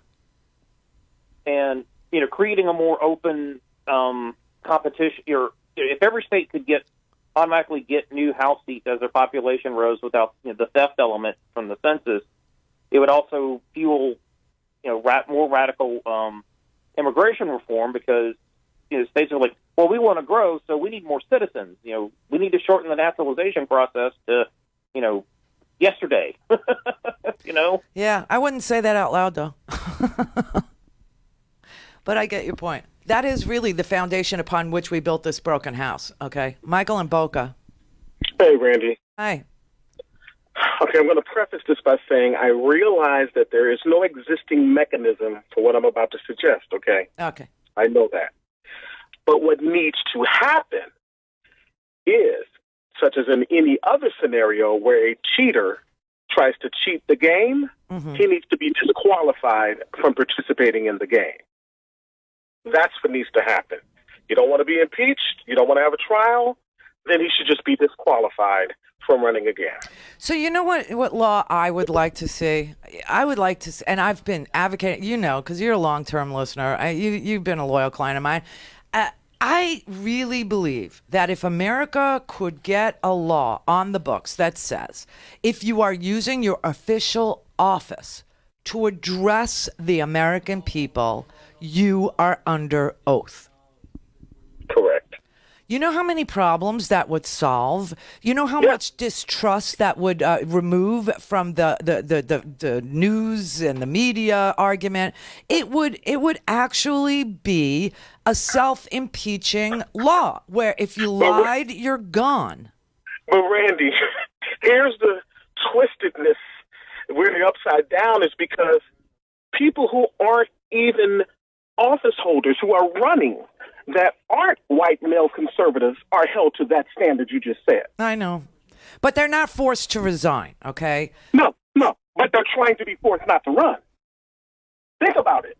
We're talking about Hunter Biden making $600,000 a year. And they're ready for Joe Biden to just go, you know what? Never mind, I'm going home. Joe Biden, not Hunter, Joe. They want Joe to not run because Hunter made $600,000 a year. Ivanka and Jared made 52 freaking mil, Randy. I thought it was 82. Oh my God! I thought it was 82 million. 82 million. Do with 82 between me and you. You know what we could do with that? Oh, for Pete's sake! Oh my God! I mean, wow. Come on, $82 million. $82 million. And Wait! But it's not. It's $82 million a year. Each year. And you want me to be mad at Hunter making $600,000 in a year? I know. Listen, Hunter Biden, what he did had the appearance of stink. Okay, it wasn't smart. It wasn't. But it wasn't illegal. So there's a difference here. What Rudy is doing right now is illegal. Illegal. It's illegal. He is literally shaking down, extorting an allied country at war, live war, active war, 13,000 dead, in exchange for a an announcement of a political investigation into an American citizen. Oh, my God.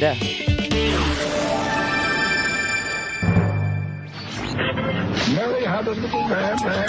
The fault. We believe that all men are created equal. To the magnificent mosaic that is America. From radio beacon to radio beacon. I have a dream today. Change has come to America. Believe me. Knock, knock. Who's there? It's a figment of your imagination. Randi Rhodes Show. Turn up your mind. All right, so this is really telling, okay? Here's Devin Nunez on his propaganda channel on the Alternative Universe channel that, just promotes these fantasy worlds that apparently either Trump and Giuliani live in or are enjoying having you live in. I don't know which it is, but Devin Nunez was asked a very straightforward question about these phone records and whether or not he ever talked to Lev Parnas. Clearly, the phone records show that he did 3 days in a row, on a conference call with Rudy Giuliani. Rudy Giuliani, Lev Parnas, Devin Nunez. And so he was just asked a direct question by Martha, and this is what he said. What did you discuss with Lev Parnas? Well, I don't even know because I've never met Parnas, and like I filed in federal court. And so, it's a great question because many people want to know, including myself. So, so you never had any phone conversation with him? We have not been able to confirm that yet. Why? You don't think he would remember if you had a conversation? You have to remember, we are the House Intelligence Committee Oversight Committee, okay? Yeah. So we get calls from people every day. Okay. All walks of life. I get them from all over the world, allies and people that aren't our allies. 3 days in a row. In this case, I just don't know. Now, were these I have to get my phone records. Cell phones or from your office phone? Well, we don't even know that. We don't even know that. So you didn't have an opportunity to look at the phone numbers that are on there at all? You did. Wait. So you sit on the House. You're the ranking member of the House Intelligence Committee, and in the House Intelligence Committee's report on impeachment for the shakedown, extortion, bribing of Ukraine by using official acts and taxpayer dollars, right, to extort them. You didn't bother to look at the phone call records that were provided, that I've looked at, that everybody who cares about it looked at. You are a subject of it, and you didn't look at, and he can't confirm whether or not he talked to Lev Parnas, which he says correctly, which is fascinating. When the phone records clearly show that Rudy Giuliani, Lev Parnas, and Devin Nunez were on the phone together for long periods of time, 3 days in a row, April 10th, 11th, and 12th. Okay, so let's do corruption reform in the United States, shall we? Again, like I said, if we had a law that simply said that anybody using their official public office to address the American people was under oath, you would not have this kind of crap. You could not have an alternative set of facts. You couldn't have Devin Nunez saying he sits on the House Intelligence Committee as the ranking member and doesn't know whether or not he ever spoke to Lev Parnas 3 days in a row. This is a dilemma that the American people are in. Nobody understands what the truth is anymore. The disinformation campaign, the alternative universe of a Putin propaganda machine, the alternative universe of propaganda in and of itself. I mean, propaganda works. That's why it's deployed by, countries that want to have complete control over its people, where they don't encourage a free and fair exchange of ideas, where they want a autocratic leader, where they want a corrupt government. They actually invented propaganda as a means to control the unwashed masses, confuse you so much that you can't even figure your way out of the paper bag. That was sick. That was just so twisted. I heard him say, I can't confirm whether or not I talked to him. I can't. What? Jim in Huntington Beach. Hey, Randy. Happy Friday. Happy Friday, you bastard. Happy Friday. I've called you a few times over the years. First of all, I always thank you, for the hard work you do. I thank you for letting me basically kick all my friends' asses in arguments. Oh, you're welcome. I swear, being informed. And ever since back in the Air America days, it's been you. I listened to Rachel before she was ever even on cable TV, when she just had that 1 hour at nighttime. And Stephanie, you've been my three that through all these people that have come and gone. You have good taste. And thank you very much. And I have incorporated two other ladies into my diet of media, and it's the two girls from Gaslight Nation. Their name, one of it is like Andrea Chalupa. It's the sister of the girl that you keep hearing brought up in this whole thing, right. And Sarah Kensinger. But I think what they've kind of drilled into my head is that in a time of a transition from democracy to autocracy, we live in a time of intense anxiety and confusion. And the level of gaslighting that's going on with people, and not only from the government, but then you get it from your friends and your neighbors and just, people that you're speaking with. So I thank you for your work. And I would suggest to anybody that if you've done your Randi homework and you're looking for something else, you may want to check out that podcast. Yeah, and, the homework is... And I'll just leave you... I'm sorry, and just with one other thing. Is I need to hear this from you. It's like, if it isn't on TV, it didn't happen. Well, if I don't hear somebody say this, and I haven't heard anybody ever talk about, when you talk about all the problems with the Electoral College, for me, it seems like, one of the reasons is it leaves us particularly vulnerable to somebody meddling, because it almost gives them don't worry about hacking every system. Just here, you just got to get your thumb on the scales in these swing districts and these. So, like the Electoral College, to me, it almost serves as if somebody were to have like a criminal intent, it gives them a blueprint of where to focus their efforts, and it's just crazy to me. Yeah, I haven't heard anybody talk about that. Oh well, I'll shut up now. That's okay. It's a nonsensical system. It defeats majority rule, which is what democracy is supposed to be based on. And then obviously, you have states that are so gerrymandered that this has nothing to do with the presidential election, but it has everything to do with who is the who legislates in those states, or who they send to Congress. And the idea that the gerrymandering, the voter suppression efforts are so intense in a free country that people aren't encouraged to vote, but rather told not to vote or confused about who to vote. It's so self-defeating. I don't know why anybody expects a different result from the system that we built this house on. Of course, the house is going to implode. It can't stand when the system that the design of the house is bad. Let's put it that way. When the foundation is cracked, the house is going to crumble. And we have a cracked foundation. Rich in Kansas City. Missouri or Kansas? Missouri. Okay. Yes, I was just calling on the Hunter Biden issue. Okay. And basically what I was wanting to say is that nobody really cares about, I don't think anybody's concerned about the money that Hunter Biden made while he was working for Burisma.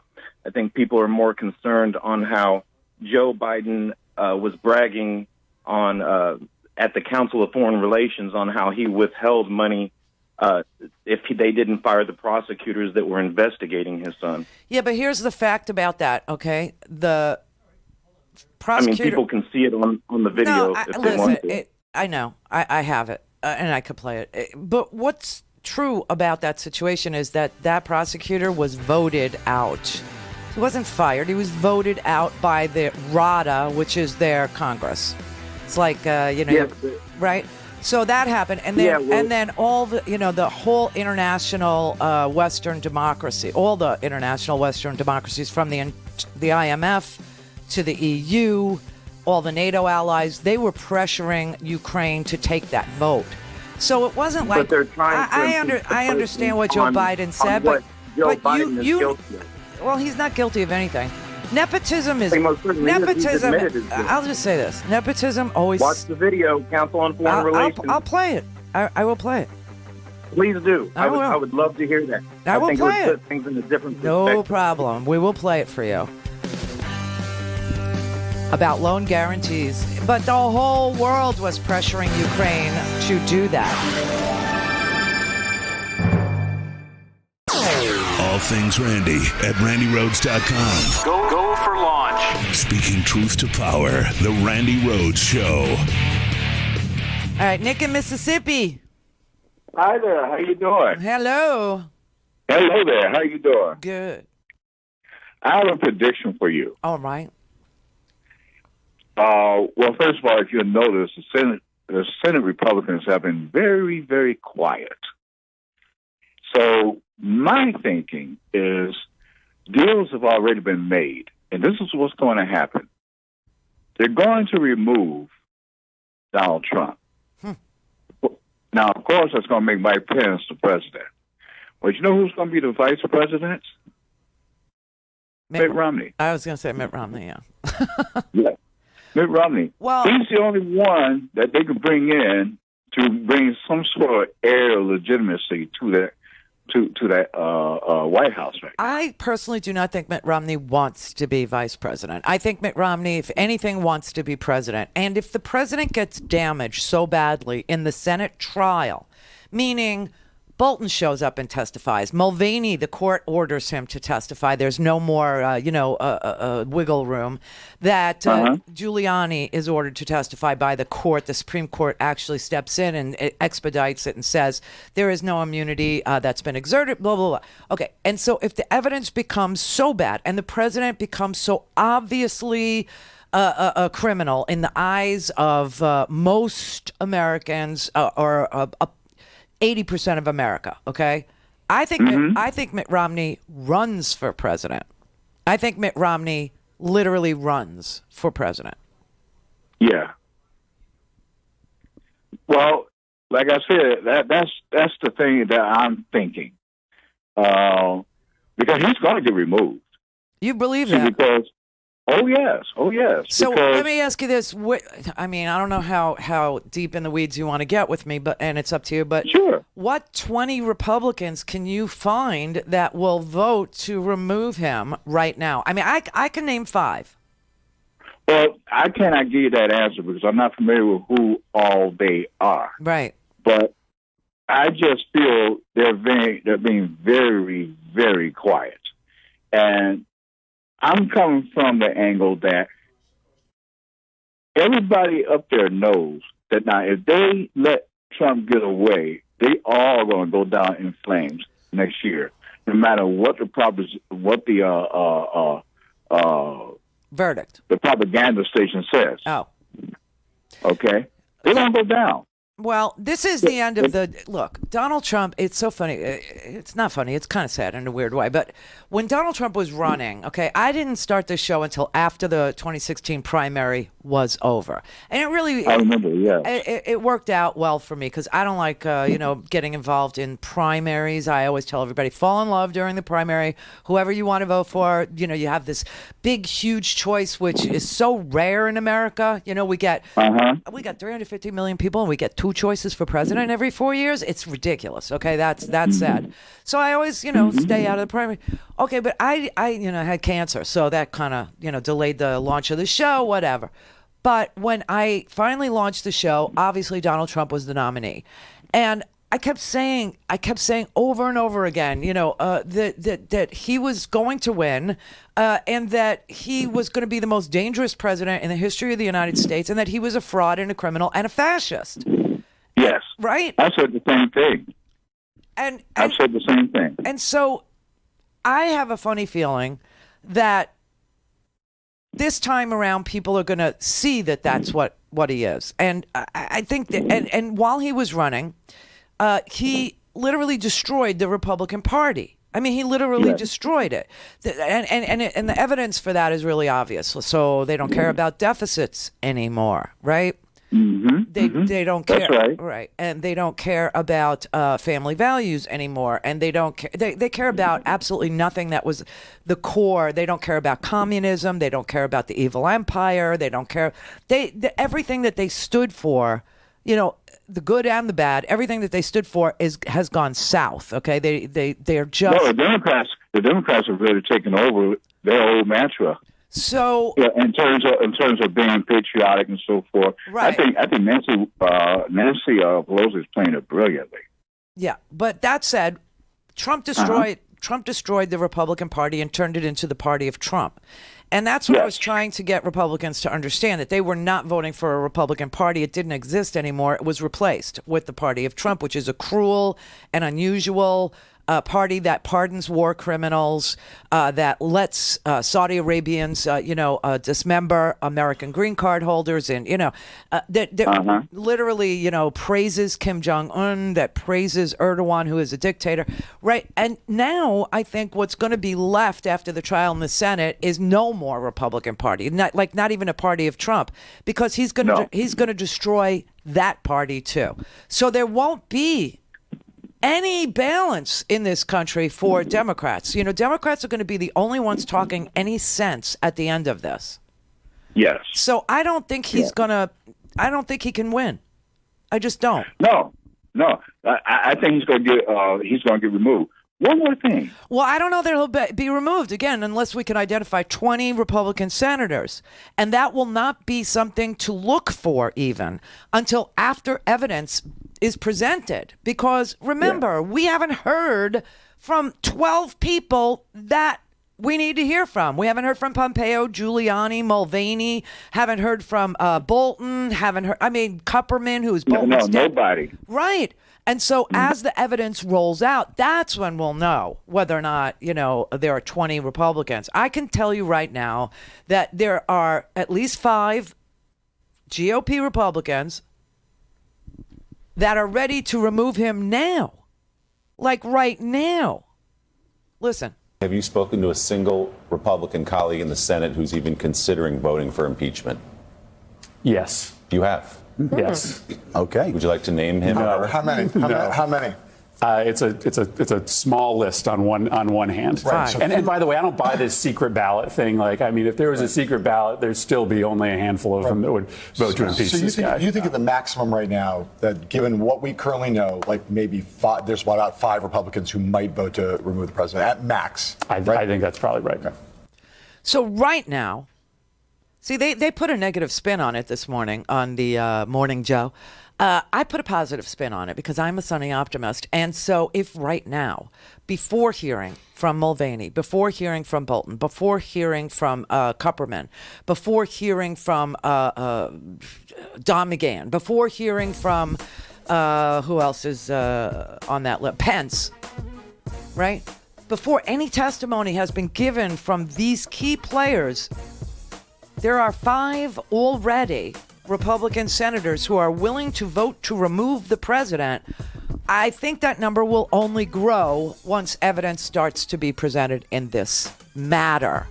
If Giuliani had to testify, oh my God, this would be it would be a circus day, but it would be so telling if the documents, remember that Sondland and Volker and Tim Morrison and those guys who did testify, they were not allowed their documents, right? The State Department held on to all the documents because the Trump administration's produced 0 documents that have been subpoenaed, right? There's a lot to see. Clear. Call in, connect. To speak to Randi, call 561-270-3844. 561-270-3844. Apologies to my guy in St. Louis, Missouri. I was looking for the clip. I found it. I said I'd play it for you, and here it is. This is Joe Biden at the Council on Foreign Relations, sitting there talking about the loan guarantees that he had been to Ukraine 10 or 12 times and constantly asked Poroshenko, the previous corrupt president, to get rid of the prosecutor because the prosecutor was not prosecuting corruption. Okay? This had the backing of the IMF, the International Monetary Fund. This had the backing of NATO allies, all of them. And this had the backing of the entire civilized Western democracies. The whole world wanted Ukraine to move into the West and not to move into Russia, to go that way. And one of the things that was required of Ukraine were very serious anti-corruption methods, anti-corruption activities, anti-corruption steps. And they did not feel, the world did not feel that Ukraine was meeting those benchmarks. So this is what Joe Biden said. And I went over, I guess, the 12th, 13th time to Kyiv, and I was supposed to announce that there was another $1 billion loan guarantee. And I had gotten a commitment from Poroshenko and from Yatsenyuk that they would take action against the state prosecutor, and they didn't. So they said they were walking out to the press conference. I said, no, I said, I'm not going to, or we're not going to give you the $1 billion. They said, you have no authority. You're not the president. The president said. I said, call him. I said, I'm telling you, you're not getting the $1 billion. I said, you're not getting the $1 billion. I'm going to be leaving here. And I think it was, 6 hours? I looked, I said, I'm leaving in 6 hours. If the prosecutor's not fired, you're not getting the money. Well, son of a bitch. Got fired. And they put in place someone who was solid at the time. Okay, so that is just not true.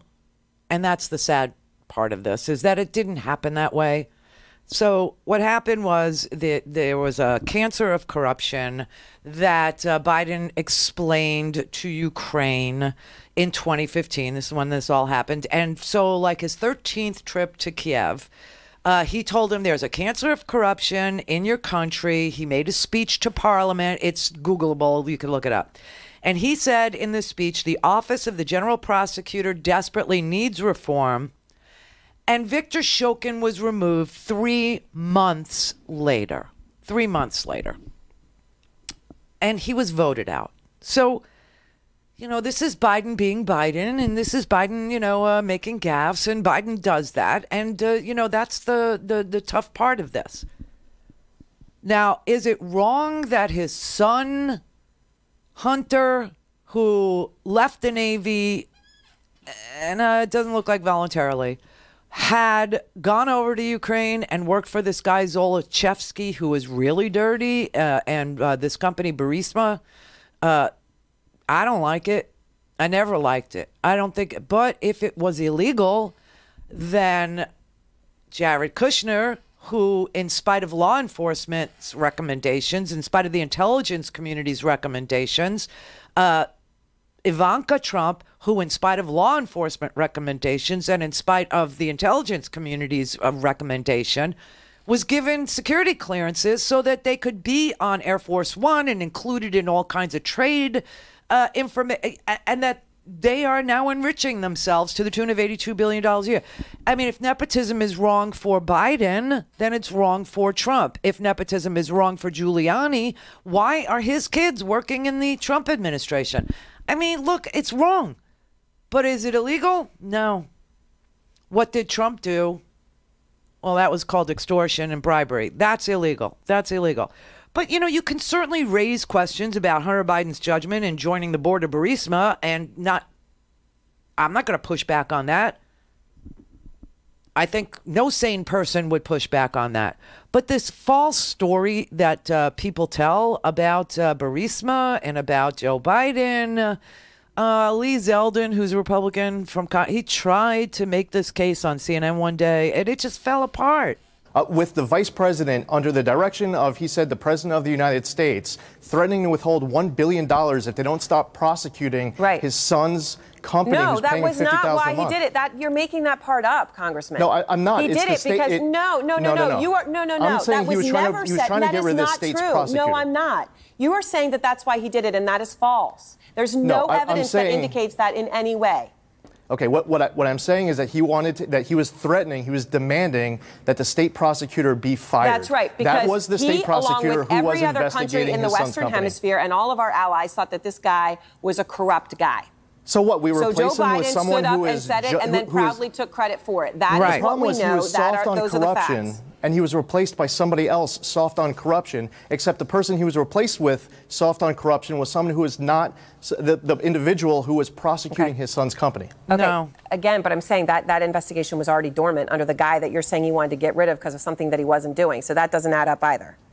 I'm just saying there are a lot of people who are sticking up for the vice president, sticking up for his son, providing cover for it, saying it's a dead story. There's nothing to talk about here. But instead, we should file articles of impeachment against the president of the United States for a whistleblower complaint we haven't read, based off of someone who doesn't have any first-hand knowledge of what they're alleging.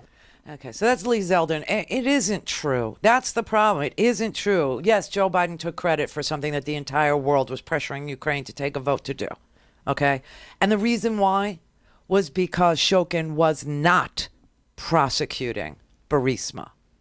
It's the exact opposite. He was not prosecuting Burisma. And by the way, Shokin was replaced with Lutsenko, and Lutsenko was Poroshenko's freaking driver. That's how corrupt Poroshenko was. Okay?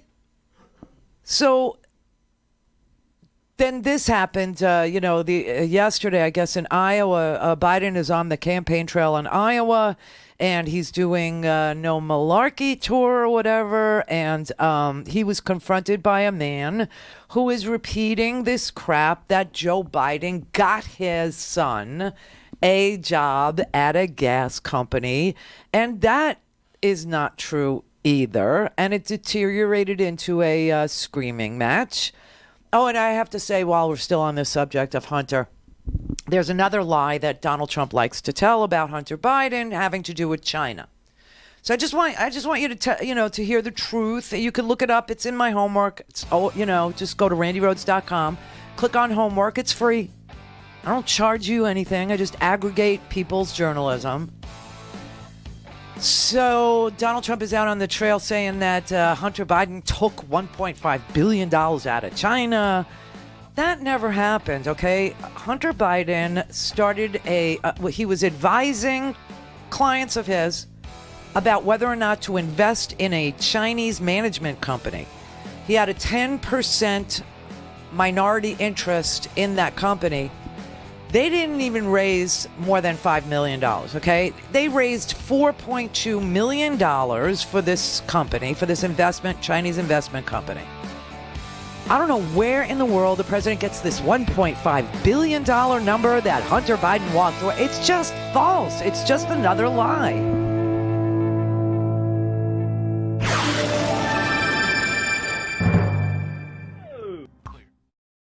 This is the Randi Rhodes Show. To speak with Randi, dial 561-270-3844. That's 561-270-3844. All right, I don't have the update for today, but I will tell you what I'm looking for. I will tell you what I need, what I want, what I must have, okay?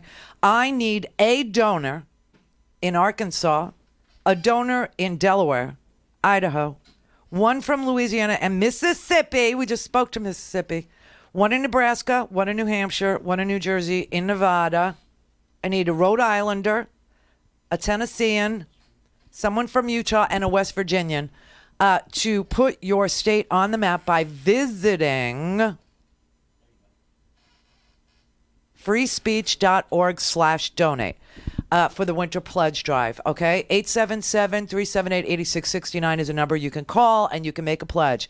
But especially from Arkansas, Washington, D.C., Delaware, Idaho, Louisiana, Mississippi, Nebraska, New Hampshire, New Jersey, Nevada, Rhode Island, Tennessee, Utah, West Virginia. If I called your state, you are totally beloved right now. Okay, because if we can unlock all the 50 states, you can see right there. Oh, see, everything's backwards. You can see right there that those are the blue states are the states that we have donors. We have people who listen, view, watch Free Speech TV, love Free Speech TV, and donate. Those white states are the ones that we are missing. And if I can get all 50 states to represent with a donor, then I can unlock a giving god or goddess. Her identity is not known to me. But I can unlock a giving god or goddess who will pledge $10,000 in matching contributions, okay? So that's a beautiful thing. So that's what we're doing. It's called the 50-State Challenge. All right, back to the issue of Biden. All right, so nepotism is not something I like. I don't think anybody's son or daughter ought to get a position, especially in the senior ranks of the White House, the cabinet, law enforcement, the Supreme Court. Now, you got to remember, Don McGahn was promoting his friend Kavanaugh to the Supreme Court. So there's that. But, you know, we talked about Jared, we talked about Ivanka over the objection of the intelligence communities and the law enforcement community saying that they should not have security clearances, getting them anyway. Well, the law was not broken because the president is the final arbiter of who gets security clearances. So it wasn't illegal, but it was disgusting. Now, Don McGahn's wife, Shannon McGahn, was hired as a policy advisor to the Secretary of the Treasury, Steve Mnuchin.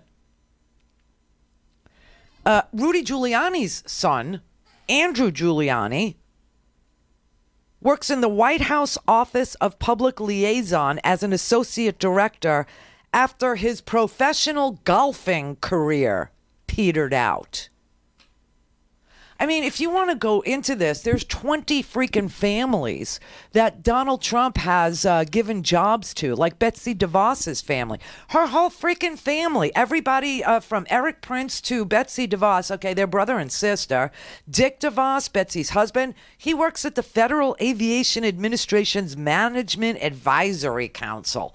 Pamela DeVos, who is Betsy DeVos's sister-in-law, she landed a spot on the advisory board for the JFK Center for Performing Arts. And, of course, Eric Prince, who runs a mercenary company and got $560 billion in private paramilitary funding from the UAE, brokered a back channel between Russia and the Trump administration in the Seychelles with a pedophile named George Nader, who was just indicted yesterday on 53 criminal counts. And not just for the pedophilia. He's already in jail for the pedophilia. So, you know, let's just stop pretending that only Joe Biden's son was, promote or given a chance to, use his family's name. Now, Biden did not lobby for this to happen. And the reason why Biden was lobbying Ukraine to get rid of the prosecutor along with the rest of the Western world is because they were not prosecuting corruption. Maria Yovanovitch, who Giuliani campaigned like crazy to get rid of, who Donald Trump mentioned on The Perfect Call as being bad news, she was like the superhero of anti-corruption efforts in Ukraine because as an ambassador, her job was to attract foreign investment into Ukraine. And the only way she could attract foreign investment into Ukraine by legitimate business people in the West was to meet the benchmarks set for anti-corruption efforts, right? And so that is why Giuliani wanted her out of the way, because he wanted to add corruption. And now he's dealing with that same corrupt prosecutor, Viktor Shokin. He's dealing with Poroshenko. He's dealing with Lutsenko. These are the dirty prosecutors that we and the whole Western world lobbied to get rid of. And it deteriorated in Iowa. I felt really bad for Joe Biden. Because, talking about your kids is never easy, but of course you can't even invoke Barron in a clever turn of phrase, right? You can't do that while, immigrant children are dying in her husband's custody. Of course, faux outrage. But watch this. And he's no backbone, we go after that. But you, on the other hand, that's your son over there. Get a job and work for a gas company that he had no experience with gas or nothing. In order to get access to the public, for the president. So you're selling access to the president just like he does. So you're a damn liar, man. That's not true. And no one has ever said that? No one has heard that? I see it on the TV. You see it on the TV? No, I know you do. And by the way, that's why I'm not sedentary. I get up and no, let him go. Let him go. Look, the reason I'm running is because I've been around a long time and I know more than most people know. And I can get things done. That's why I'm running. And you want to check my shape on, let's do push-ups together here, man. Let's run. Let's do whatever you want to do. Let's take an IQ test. Number two, no one has said my son has done anything wrong, and I did not on any occasion. And no one has ever said it. Not I didn't say you were doing anything wrong. You said I set up my son to work in an oil company. Isn't that what you said? Get your words straight, Jack. what I hear on MSNBC. You don't hear that on MSNBC. You did not hear that at all. What you heard, look, okay, I'm not going to get in an argument with you, man. Well, I don't want to. Well, yeah, you do, but look, here's the deal. Here's the deal. It looks like you don't have any more backbone than Trump does. Yeah, that was bad. But you know what? I think Biden, had every right to knock down this conspiracy theory. I mean, the amount of nepotism in the Trump administration is legion, and it's wrong. And anybody who trades on their parents or their aunt or their uncle or their cousin or who is in government and has a big name and they use it to get a job they're not qualified for, that's wrong. It's not illegal. So there you have it. All right, Homer in Denver. Hey, Randy. Hi, Homer. Long time. Love you, girl. How you doing? Good. How you doing? Good. I Hey, toss my hair back, check my nails. Baby, how you doing?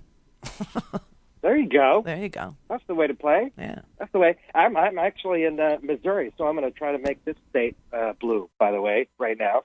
But I live in Denver as well.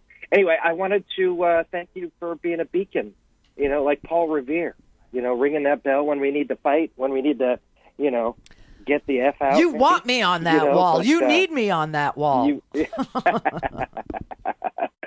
Hey, I got a quick question for you today. Yep. Okay. And it's a really happy impeachment Friday, by the way. Yes. Going on with the impeachment. I think by next week, we will have an impeachment vote. I believe that would be, I know they're working through the weekend. Before I forget, what's going to happen on Monday, don't you? I don't. Oh, Monday, the Inspector General's report about whether or not the Russia counterintelligence investigation was opened based on, true facts will come out, and it's going to just implode the entire Republican conspiracy theory that Strzok and Page, that they did it, and it was an insurance policy. And then next Wednesday, the 11th, he will testify. Michael Horowitz will be testifying about the findings. So beautiful. Yeah. Happy Hanukkah. Thank you. Merry Christmas. Merry Christmas, everybody. That'd be a great Christmas present, Hanukkah present for us all. Yeah. I just want to make sure that So wait, we're running out of time. What was your question? Yeah, I know. I get that. My question is, I want to know what's going to happen in the Senate. How does that work? How does the impeachment work in the Senate? Okay, is my question. so I can wait till next week. Yeah. That would be a great cliffhanger. So how it works in the Senate is, have a great weekend. No, they're going to negotiate it, Schumer and McConnell. But remember, the Republicans control, so they can really set the rules. However, the Supreme Court, the Chief Justice of the Supreme Court must preside. Whether or not there is a trial, I would say pretty much yes, because there's Senate rules in place right now. So here you go.